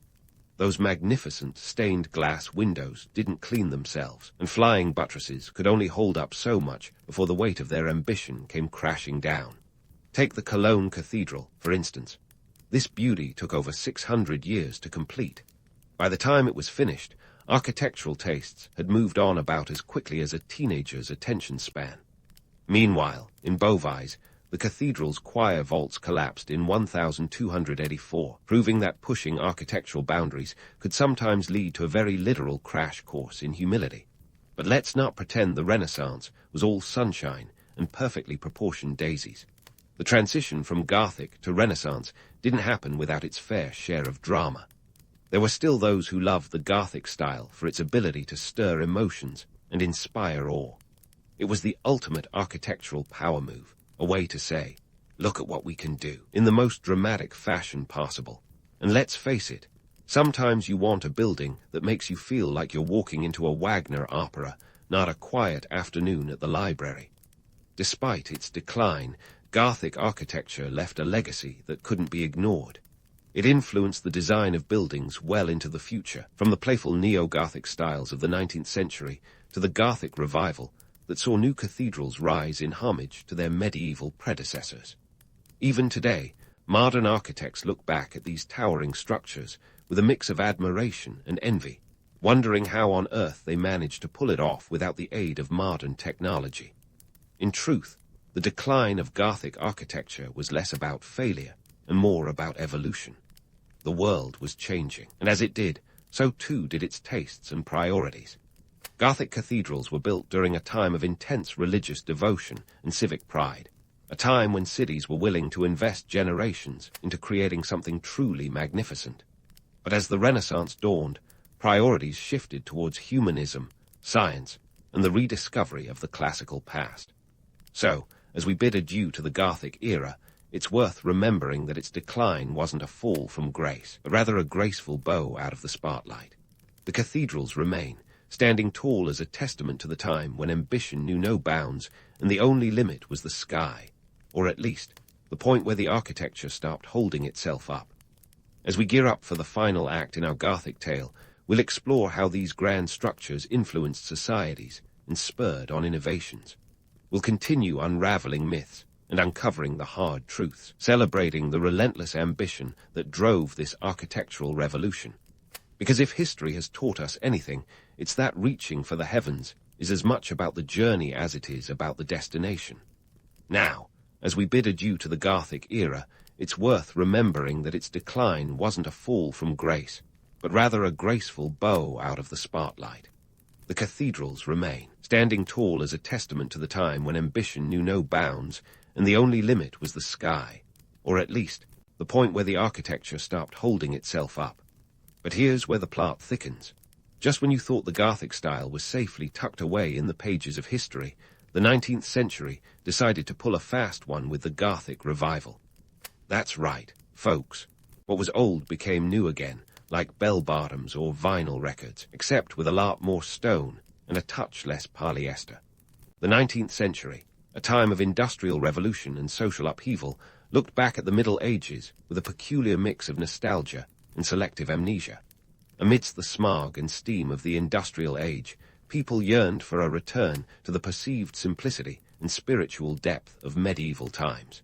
Enter the Gothic revival, a movement that swept across Europe and beyond, reviving architectural features that had been out of vogue for centuries. Led by architects like Augustus Pugin in England, who passionately believed that Gothic architecture was the only true Christian architecture, the revival was less about practicality and more about making a statement. Pugin, ever the fan of dramatic flair, once quipped, "The pointed arch was not just a structural necessity. It was a moral imperative. This revival wasn't just an echo of the past. It was a loud, clanging gong demanding attention. Structures like the Palace of Westminster in London rose from the ashes of the medieval style, with its iconic Big Ben Clark Tower standing as a sentinel of this architectural renaissance. Yet, beneath the ornate facades, the irony was as thick as the smog that choked London streets. Here was a style that had originally shouted power and divine glory, now being used to mask the very real anxieties of a rapidly changing world. The Industrial Revolution had brought progress, sure, but it also brought chaos. And what better way to impose order than by resurrecting the grandiosity of an era where everything seemed divinely ordained? But let's not pretend the Victorians were the only ones caught up in this Gothic fever dream. Across the pond, America got in on the action too, because why shouldn't a country barely a century-old jump on the bandwagon of medieval nostalgia? The Gothic revival in the United States was like a teenager dressing up in their grandparents' clothes, trying desperately to exude some kind of inherited gravitas. Churches and universities sprang up in this neo-medieval style, with places like the University of Chicago and Princeton University resembling castles more than campuses. It was as if the architects were saying, "Sure, we're young, but look how steeped in history we can pretend to be." Of course, the Gothic revival wasn't just about aesthetics. It was also a reflection of the socio-political landscape of the time. In England, it was tied to the Oxford movement, a push within the Anglican Church to return to more traditional forms of worship and architecture. It was a way of reclaiming a sense of identity in a world that was increasingly secular and industrialized. Meanwhile, in the United States, the revival often carried a democratic undertone, as if to say, we may have broken away from the British crown, but we can still appreciate a good flying buttress. But let's not get too carried away with romanticizing this revival. Sure, it brought us some stunning buildings, but it also came with a side of Victorian melodrama that would make a soap opera blush. The Victorians had a knack for over-the-top sentimentality, and this translated into their architecture. Gargoyles and grotesques were back in vogue, perched on ledges with all the solemnity of a Victorian poet penning an ode to a lost love. Yet, beneath this veneer of nostalgia lay a very modern irony. The Gothic revival was as much about innovation as it was about imitation. The use of new materials and construction techniques meant that these buildings, while visually reminiscent of the past, were built to endure the demands of the present. And then there was the money, because let's face it, building anything Gothic doesn't come cheap. The revival was a cash sink of magnificent proportions, with costs that would make even the original builders of Notre Dame de Paris wince.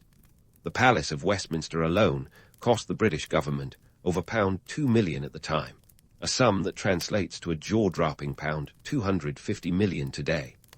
It was a financial gamble that paid off in prestige and cultural clout, positioning Britain as not only a political powerhouse, but also a beacon of cultural continuity in a rapidly changing world. As the Gothic revival strutted its stuff on the architectural catwalk, it left behind a lasting legacy that continues to influence our skylines.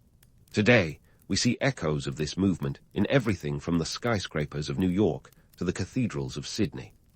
Gothic architecture, with its mix of ambition and artistry, remains a testament to human creativity and our perpetual quest to reach for the heavens, both metaphorically and literally. So, as we conclude this Gothic saga, let's take a moment to appreciate the complexity of this architectural narrative.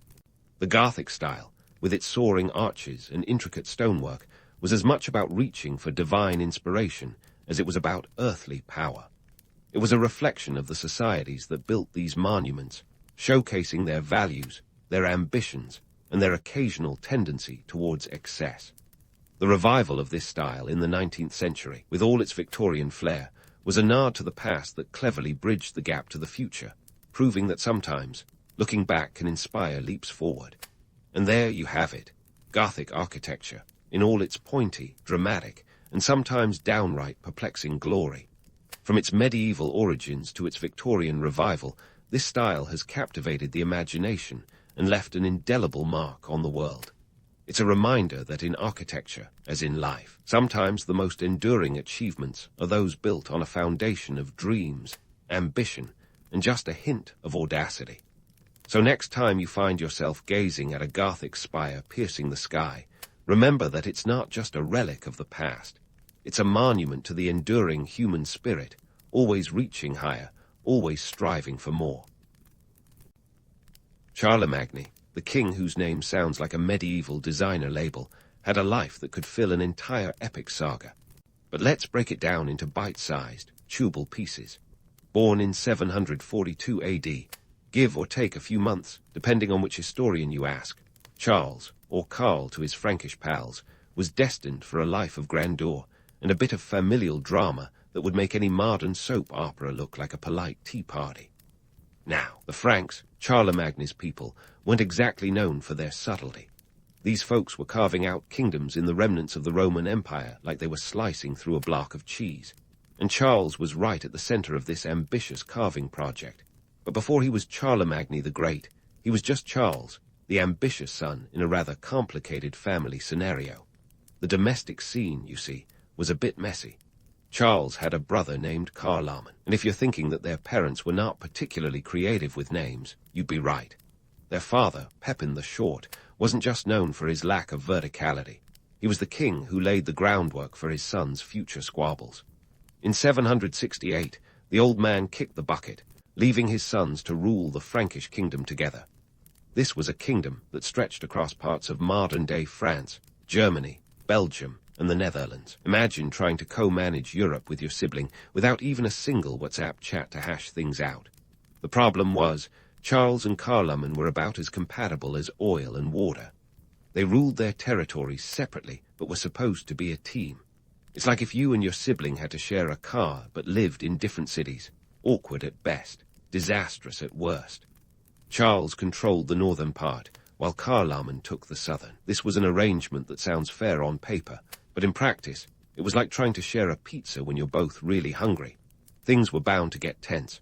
While they were technically co-kings, it didn't take a psychic to foresee a power struggle brewing. Charlemagne was the younger brother, but he wasn't about to play second fiddle. The two had different ideas on how to run things, and they weren't exactly sending each other brotherly love notes. In fact, they barely even liked each other. There's a story, likely exaggerated, that Charles once opted to ally with the Pope against his brother, which in medieval terms was the equivalent of unfriending him on Facebook. Now, you might think that Charles was just another war-happy king with a penchant for expanding his real estate portfolio. And sure, he was definitely into acquiring land like it was going out of style. But he also had a knack for administration, which was essential when your kingdom is a patchwork quilt of different cultures and languages. The Franks were a Germanic tribe, but they ruled over a populace that included Roman Gauls, Saxons, and a host of other groups who didn't always see eye to eye. Communication back then was about as fast as a pigeon with a sore wing. Charles had to keep a firm grip on his disparate territories, which meant relying on a network of loyal nobles to enforce his will. This wasn't easy, considering that loyalty was as fickle as a cat at mealtime. Nobles could switch sides faster than you can say betrayal if they thought they'd get a better deal elsewhere. Economically, the Frankish kingdom was a mixed bag. Currency, as we know it, was still in its infancy. Most people bartered goods directly, which meant that Charles had to be as much a master of trade as he was of war. Sustaining an army wasn't cheap. Those knights didn't fight for free, after all. The economy was predominantly agrarian, with the vast majority of the population working the land. The king's wealth came largely from land ownership and the tributes collected from conquered peoples. Taxes were collected in kind: cows, grain, the occasional fatted calf. It wasn't the easiest system to manage, but Charles wasn't the kind of guy to let logistics get in the way of his ambitions. Despite the practical headaches, Charles had vision. He saw the potential for a united Christian Europe under his rule, which was a pretty novel idea at the time. This was a world where loyalty could be bought, sold, and traded, and where power was as much about perception as it was about reality. Charles understood this and set about making himself not just a king, but a legend. And if that meant occasionally bending the truth or embellishing his achievements, well, that's how the game was played. In 771, things took a dramatic turn. Charlemagne died suddenly, possibly of natural causes, though if medieval history teaches us anything, it's that natural causes can cover a multitude of sins. Without Charlemagne in the way, Charles became the sole ruler of the Frankish kingdom. It was a turning point, marking the start of his real climb to power. He wasn't just a king, he was the king. And with that, Charlemagne's journey to becoming one of history's most formidable rulers truly began. But that's a tale for another time. For now, we've set the stage for a reign that would forever change the map of Europe. With Charlemagne out of the picture, Charlemagne wasted no time in getting down to the business of empire building. His next target, the Lombards in Italy, who were about as popular with the Pope as a cat in a birdcage. These guys were sitting right in the heart of the Italian peninsula, and their presence was a sticking point for the papacy. Now, Charlemagne wasn't just a king. He was a king with a divine mission, or so he liked to tell everyone. Aligning with the Pope wasn't just a strategic move. It was a power play that would make even the shrewdest modern politician nod in approval. The Lombards had been causing headaches for the papacy for years. Imagine them as the medieval version of that annoying neighbor who refuses to trim their hedge that's blocking your view. Charlemagne, ever the opportunist, saw the chance to play the hero, swoop in, and trim that hedge down to size. Of course, the Pope, being no fool himself, was all too eager to have a protector with a sizable army and a penchant for expansionist policies. The year was 773, and Charles wasn't just going to waltz into Italy without a plan. His military campaigns were like a well-choreographed dance number, albeit with more swords and fewer jazz hands. His army wasn't just a ragtag band of knights. This was a formidable force, trained and ready to take on whatever the Lombards could throw at them. And let me tell you, medieval warfare was nothing like the swift, precision strikes we think of today. Picture months of grueling, muddy, disease-ridden sieges that dragged on longer than a bad medieval ballad. Charlemagne's approach was innovative for his time. He understood that an army marches on its stomach and its logistics. Keeping thousands of men fed and equipped was no small feat, especially when supply chains were as reliable as a chocolate teapot. But Charles had a knack for organization. His network of fortified supply depots was like the Amazon Prime of the 8th century, ensuring that his troops were well fed and ready for action. And let's not forget those long-suffering horses. They needed food, too, and Charlemagne made sure they got it. Now, you might think the cost of such a campaign would be astronomical. You'd be right. War wasn't cheap, and Charlemagne's campaigns were funded by taxes, tributes, and the spoils of previous conquests. It was a classic case of robbing Peter to pay Paul medieval style. But this was a king who understood that sometimes you have to spend money to make money, or in his case, to make history. The economic burden on the Frankish kingdom was significant. Peasants continued to till the land, providing the grain and livestock that kept the army moving. And while Charlemagne's coffers were bolstered by his conquests, the average Frank was more concerned with making sure there was enough left over after the tax collector came calling. The king's wealth came from the land, but it was the sweat of his subjects that turned that land into something profitable. As the Frankish army made its way into Lombard territory, Charlemagne's reputation as a military commander grew. His ability to coordinate assaults and manage logistics made him a force to be reckoned with. The Lombards, on the other hand, were finding out the hard way that poking the bear was a bad idea. Their king, Desiderius, was soon holed up in Pavia, besieged by Charlemagne's forces in a drawn-out standoff that demonstrated just how grueling medieval warfare could be.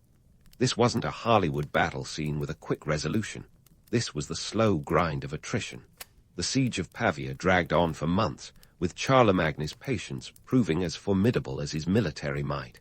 In the end, it wasn't just the sword that won the day, but also the art of negotiation. Desiderius, realizing the game was up, surrendered. Charlemagne had not only expanded his territory, but also cemented his status as the protector of the papacy, a title that came with significant perks, including influence over the spiritual and political landscape of Europe. Yet, the victory over the Lombards wasn't just about expanding borders. It was about solidifying a legacy. Charlemagne was crafting an image of himself, not just as a king, but as a ruler destined to unite Christendom under his banner. And if that meant occasionally knocking heads together, so be it. His campaigns were as much about reputation as they were about conquest. As Charlemagne looked out over his newly acquired lands, he saw the potential for transformation. His vision was of a unified Europe, bound not just by force, but by a common culture and faith. It was a grand dream, audacious and bold, much like the man himself. But as history would show, dreams of empire are rarely straightforward, and Charlemagne's journey was far from over. The expansion into Lombard territory was just the beginning. Charlemagne's ambitions knew no bounds, and he was just getting started. But that's a story for another time. For now, we leave Charlemagne basking in the glow of victory, his gaze set firmly on the horizon, where more challenges and conquests awaited. As Charlemagne basked in the glow of his Lombard victory, his gaze shifted northward towards a stubborn thorn in the Frankish side. The Saxons.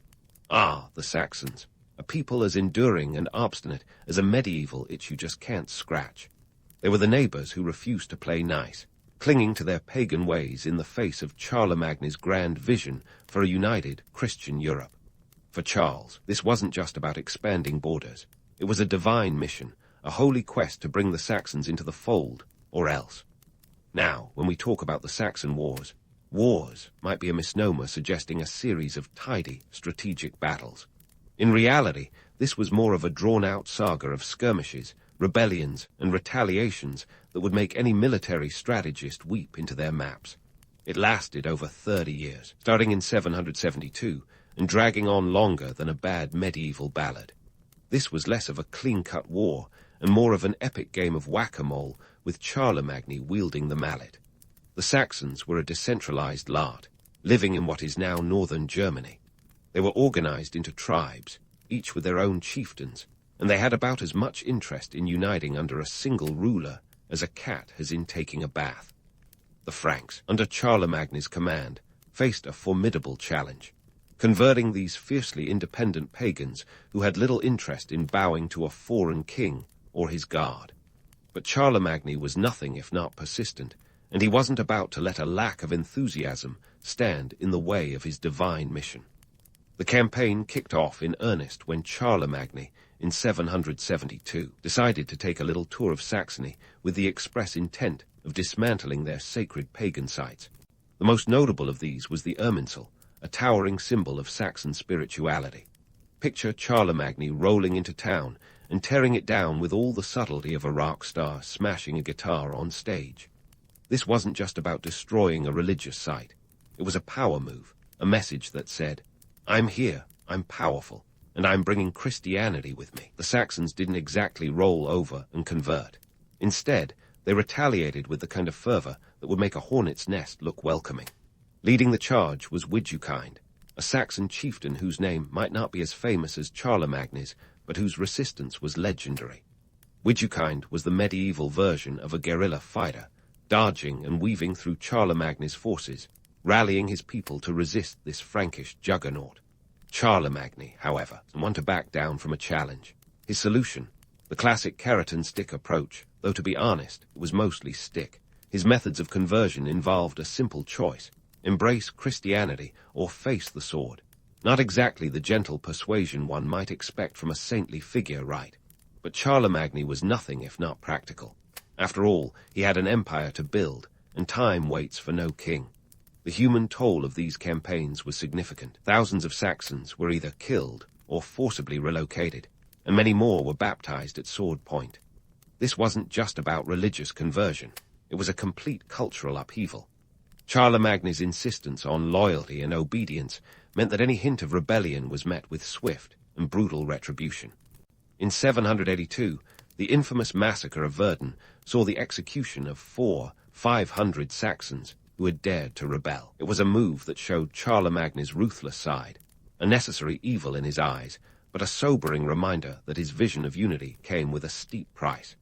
The economic impact of these campaigns was equally significant. Wars, as we know, don't come cheap, and sustaining a decades-long military effort strained the Frankish economy. Soldiers needed paying, supplies needed transporting, and fortifications needed building. The Saxons themselves, once subjugated, were expected to pay tribute, another source of income for the ever-expanding Frankish coffers. But the cost wasn't just in gold or grain. It was in the lives disrupted and the lands ravaged by constant warfare. Charlemagne's religious zeal sometimes clashed with the practicalities of governance. Converting an entire people isn't as simple as flipping a switch. It required not just military might, but also the establishment of churches, the appointment of bishops, and the integration of Saxon lands into the Frankish administrative framework. This was a Herculean task, and Charlemagne's bishops were as much his soldiers as his knights were. They were the spiritual enforcers, tasked with spreading the gospel and ensuring that the Saxons understood who was in charge, not just in the earthly sense, but spiritually as well. Yet, for all the heavy-handed tactics, there was an undeniable appeal to Charlemagne's vision. The idea of a unified Christian Europe under a single, strong leader had a certain romantic allure, even if the reality was messier than a medieval banquet hall after a feast. Charlemagne's charisma and determination were infectious, and his ability to weave together disparate peoples into a cohesive empire was nothing short of remarkable. Despite the setbacks and the bloodshed, Charlemagne's campaigns in Saxony eventually bore fruit. By the end of his reign, the Saxons were firmly within the Frankish fold, and Christianity had taken root in a region once fiercely resistant to it. Whether the Saxons were truly converted in their hearts or merely in their habits is a question for the ages. But what is clear is that Charlemagne had succeeded in expanding his empire and solidifying his legacy as a ruler with both a sword in one hand and a cross in the other. As we leave Charlemagne, his Saxon campaigns ongoing, it's evident that his journey is far from over. The drive to unite Europe under his banner, to build an empire that would stand the test of time, continued to propel him forward. Yet, as we've seen, that path was as fraught with challenges as it was with triumphs. But that's a story for another time. For now, we leave Charlemagne amidst the chaos of war, ever the architect of his own destiny, eyes fixed firmly on the future and the empire he was determined to build. Charlemagne's Saxon campaigns were the medieval equivalent of trying to tame a feral cat with a stern look and a saucer of milk. But as the dust from those endless skirmishes settled, Charlemagne looked toward a new horizon, one that gleamed with the promise of a crown even grander than he could have imagined. It was time to elevate his status from king to emperor, a title that would make his political adversaries choke on their ale. Fast forward to the year 800 AD, and Charlemagne's political machinations had reached a crescendo. The scene, Rome on Christmas Day no less, a setting so picturesque and symbolic it could make even the most cynical historian raise an eyebrow. Pope Leo Roman III, embroiled in his own political web, was in desperate need of a powerful ally. Enter Charlemagne, stage right, draped in glory, and the kind of political cunning that could turn a papal crisis into a PR opportunity. You see, Leo Roman III had been having a rough time. A little thing called a plot to blind and depose him had left the Pope in a precarious position. He needed a strong arm to lean on, and Charlemagne's was the strongest around. It was a classic case of mutual back-scratching. Leo needed legitimacy, and Charlemagne wanted a crown that would make his fellow kings look like mere barons. And so, during a Christmas Day Mass, as the incense wafted through the church and the faithful murmured their prayers, Leo crowned Charlemagne as the Holy Roman Emperor. It was a move as bold as it was theatrical. Now, you might think this was all about divine providence and holy missions, but let's not kid ourselves. This was a masterstroke of PR, a medieval rebranding exercise that would make any modern spin Dr. Nard in approval. By making Charlemagne emperor, Leo was effectively saying, here's the man who can protect the church and keep Christendom in line. And Charlemagne, he received the political equivalent of a nuclear deterrent, a title that implied he was the heir to the Roman Empire, with all the grandeur and authority that entailed. But hold your horses before you start picturing a medieval fairy tale. The reality of Charlemagne's reign was less about noble ideals and more about pragmatic power consolidation. So-called educational reforms, for instance, weren't purely driven by a love of learning. Sure, he established the palace school at Aachen and invited scholars like Alcuin of York to his court, but this wasn't purely for the love of books and scrolls. It was about crafting a literate administration that could help him manage his sprawling empire, ensuring his decrees were understood and enforced from the Pyrenees to the Elbe. Charlemagne's efforts to spread education were, at their heart, about control. By standardizing Latin across his empire, he ensured that communication flowed smoothly and his laws were implemented consistently. It was less about illuminating minds and more about keeping the wheels of governance well-oiled. The truth is, when you're running an empire, literacy isn't just a nice-to-have, it's a must-have. Charlemagne knew this and used it to his advantage, creating a network of educated clerics who could serve as his eyes and ears across the continent. Let's not forget the economic underpinnings of this grand empire. Charlemagne's realm was a patchwork quilt of different peoples, languages, and currencies. To manage this, he introduced a new coinage system, the silver denarius, which became the bedrock of his empire's economy. This wasn't a whimsical choice. It was a calculated move to facilitate trade and tax collection, ensuring that wealth flowed into his coffers like wine into a goblet at a royal feast. Now, the romantic notion of Charlemagne as a benevolent educator and cultural patron does have its allure. After all, who doesn't love a good story about a wise king fostering a renaissance of learning? But the reality was far more Machiavellian. Charlemagne's reforms were about solidifying his grip on power, creating a bureaucratic machine that could run his empire efficiently, whether he was on the battlefield or sitting on his throne. And while we're busting myths, let's tackle the idea of the Holy Roman Empire itself. The title sounds grand, but in reality, it was neither holy nor Roman, nor much of an empire in the way we might imagine. It was a loose confederation of territories, bound together by Charlemagne's military might and political savvy. The title itself was more of a political tool than a reflection of any genuine unity. It gave Charlemagne a veneer of divine favor, a way to legitimize his rule and keep his vassals in line. Charlemagne's reign was a delicate balancing act between maintaining the semblance of unity and dealing with the realities of governing a diverse and often fractious empire.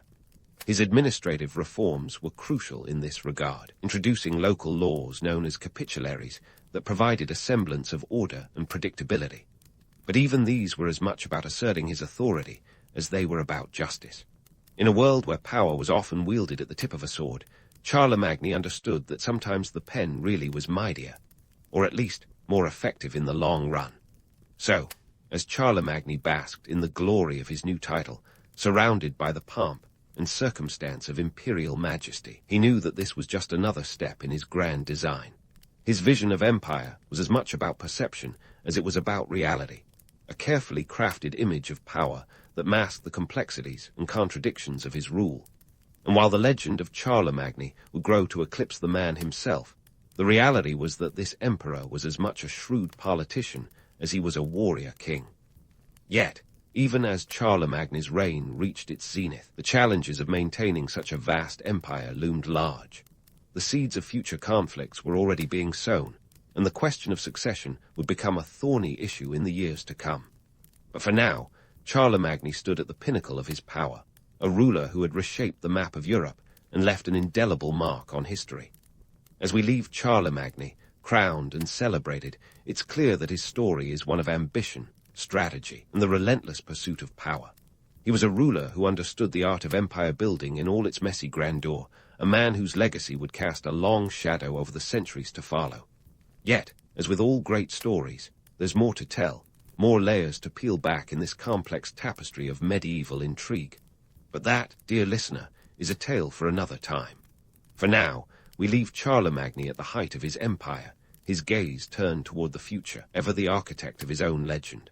Charlemagne may have been riding high on a wave of imperial accolades, but even emperors have to face the inevitable. By the time 814 AD rolled around, our man Charles was no spring chicken. He was about 71 or 72 years old, depending on which monk's calendar you're consulting. In medieval terms, that's practically Methuselah, especially for a guy who spent half his life in chain mail. Charlemagne died on January 28, 814 in Aachen, where he was buried in the cathedral he'd built, now a UNESCO World Heritage Site. Some say he was interred sitting upright, ever the vigilant ruler, but let's not get too carried away with the theatrics. Charlemagne's death marked the end of an era, but the show must go on, or stumble forward, as history often does. His empire, which stretched from the Pyrenees to the Danube and beyond, was a magnificent patchwork of territories woven together by a mix of military might, shrewd politics, and a sprinkle of divine right. Yet all good things must come to a messy, fragmented end, and so it was with Charlemagne's grand dominion. His vision of a unified Europe was as fragile as a medieval peace treaty, and the cracks were about to show. Enter Louis the Pious, Charlemagne's surviving son and the heir to the Frankish throne. Now, Louis was a devout man, more comfortable with a prayer book than a battle axe. But devoutness doesn't exactly keep an empire glued together, especially when it's as sprawling and diverse as Charlemagne's. Louis inherited not just the empire, but also the monumental task of holding it all together. It was like inheriting a mansion only to find out the plumbing was shot and the roof leaked. As was customary, the Frankish tradition dictated that the empire be divided among the sons. Charlemagne had attempted to bypass this by crowning Louis as his successor, but the old ways die hard. The Treaty of Verdun in 843, a good 3 decades after Charlemagne's death, formalized this division. The empire was split into 3 parts among Louis's sons. Laraia got the middle chunk, which included the imperial title. Louis the German took the east, and Charles the Bald received the west. It was the medieval equivalent of cutting a cake with a chainsaw, messy, and leaving everyone a bit unsatisfied. The division of Charlemagne's empire set the stage for the birth of modern Europe, but not without a few bumps along the way. Laraia's Middle Francia became a geopolitical headache, a strip of land stretching from the North Sea to Italy, sandwiched between 2 ambitious brothers. It was a corridor of conflict that would see more than its fair share of drama in the centuries to come, a sort of medieval DMZ. Meanwhile, Louis the German's eastern lands evolved into what we now recognize as Germany, while Charles the Bald's western territories laid the groundwork for France. It's almost poetic how these divisions foreshadowed modern national boundaries, but let's not give them too much credit for foresight. The breakup of Charlemagne's empire illustrates a cold, hard truth about power. Maintaining it is often harder than seizing it. Charlemagne's successors faced the same old issues of loyalty and logistics, but without his charisma and commanding presence to keep the nobles in check. The empire's fragmentation was inevitable, a reminder that even the mightiest of empires are but temporary arrangements of power and circumstance. Now, let's talk legacy, because no historical figure is complete without one. Charlemagne's legend grew in the centuries following his death, often glossing over the gritty realities of his reign in favor of a more palatable narrative. By the time the Renaissance rolled around, Charlemagne was less a historical figure and more a mythic hero, an Arthurian king with a Frankish twist. His name became synonymous with the idea of a unified Christendom, a warrior saint who wielded both sword and scepter in the service of God and empire. Of course, the romanticized version of Charlemagne conveniently skips the less glamorous aspects of his rule. The cultural renaissance he sparked, known as the Carolingian Renaissance, wasn't all about enlightenment and learning. It was also about consolidating power, standardizing religious practices, and stamping out dissent with the fervor of a medieval inquisition. Charlemagne's campaigns, particularly against the Saxons, were brutal affairs that left a trail of blood and forced conversions in their wake. The legend of Charlemagne was a tale of triumph, but let's not forget the grim reality that lurked beneath the gilded surface. Yet, the appeal of Charlemagne's legend endures, in part because it offers a vision of unity in a fractured world. The idea of a single ruler bringing peace and order to a continent torn by strife is a powerful one, even if the reality was messier than a royal banquet after a food fight. Charlemagne's legacy is a testament to the enduring allure of empire, the seductive promise of a grand vision, even when the execution falls short of the ideal.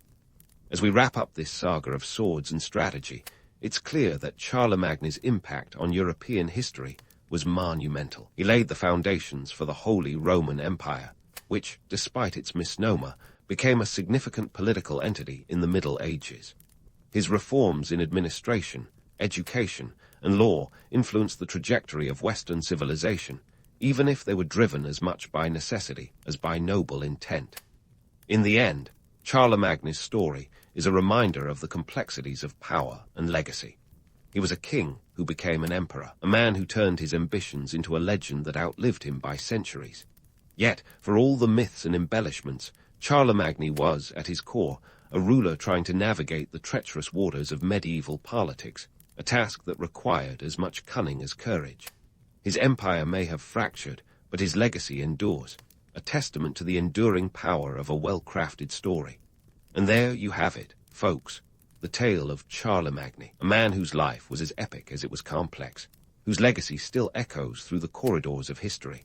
From ambitious king to legendary emperor, Charlemagne's journey was one for the ages, a story of conquest, consolidation, and the relentless pursuit of a vision that would shape the future of a continent.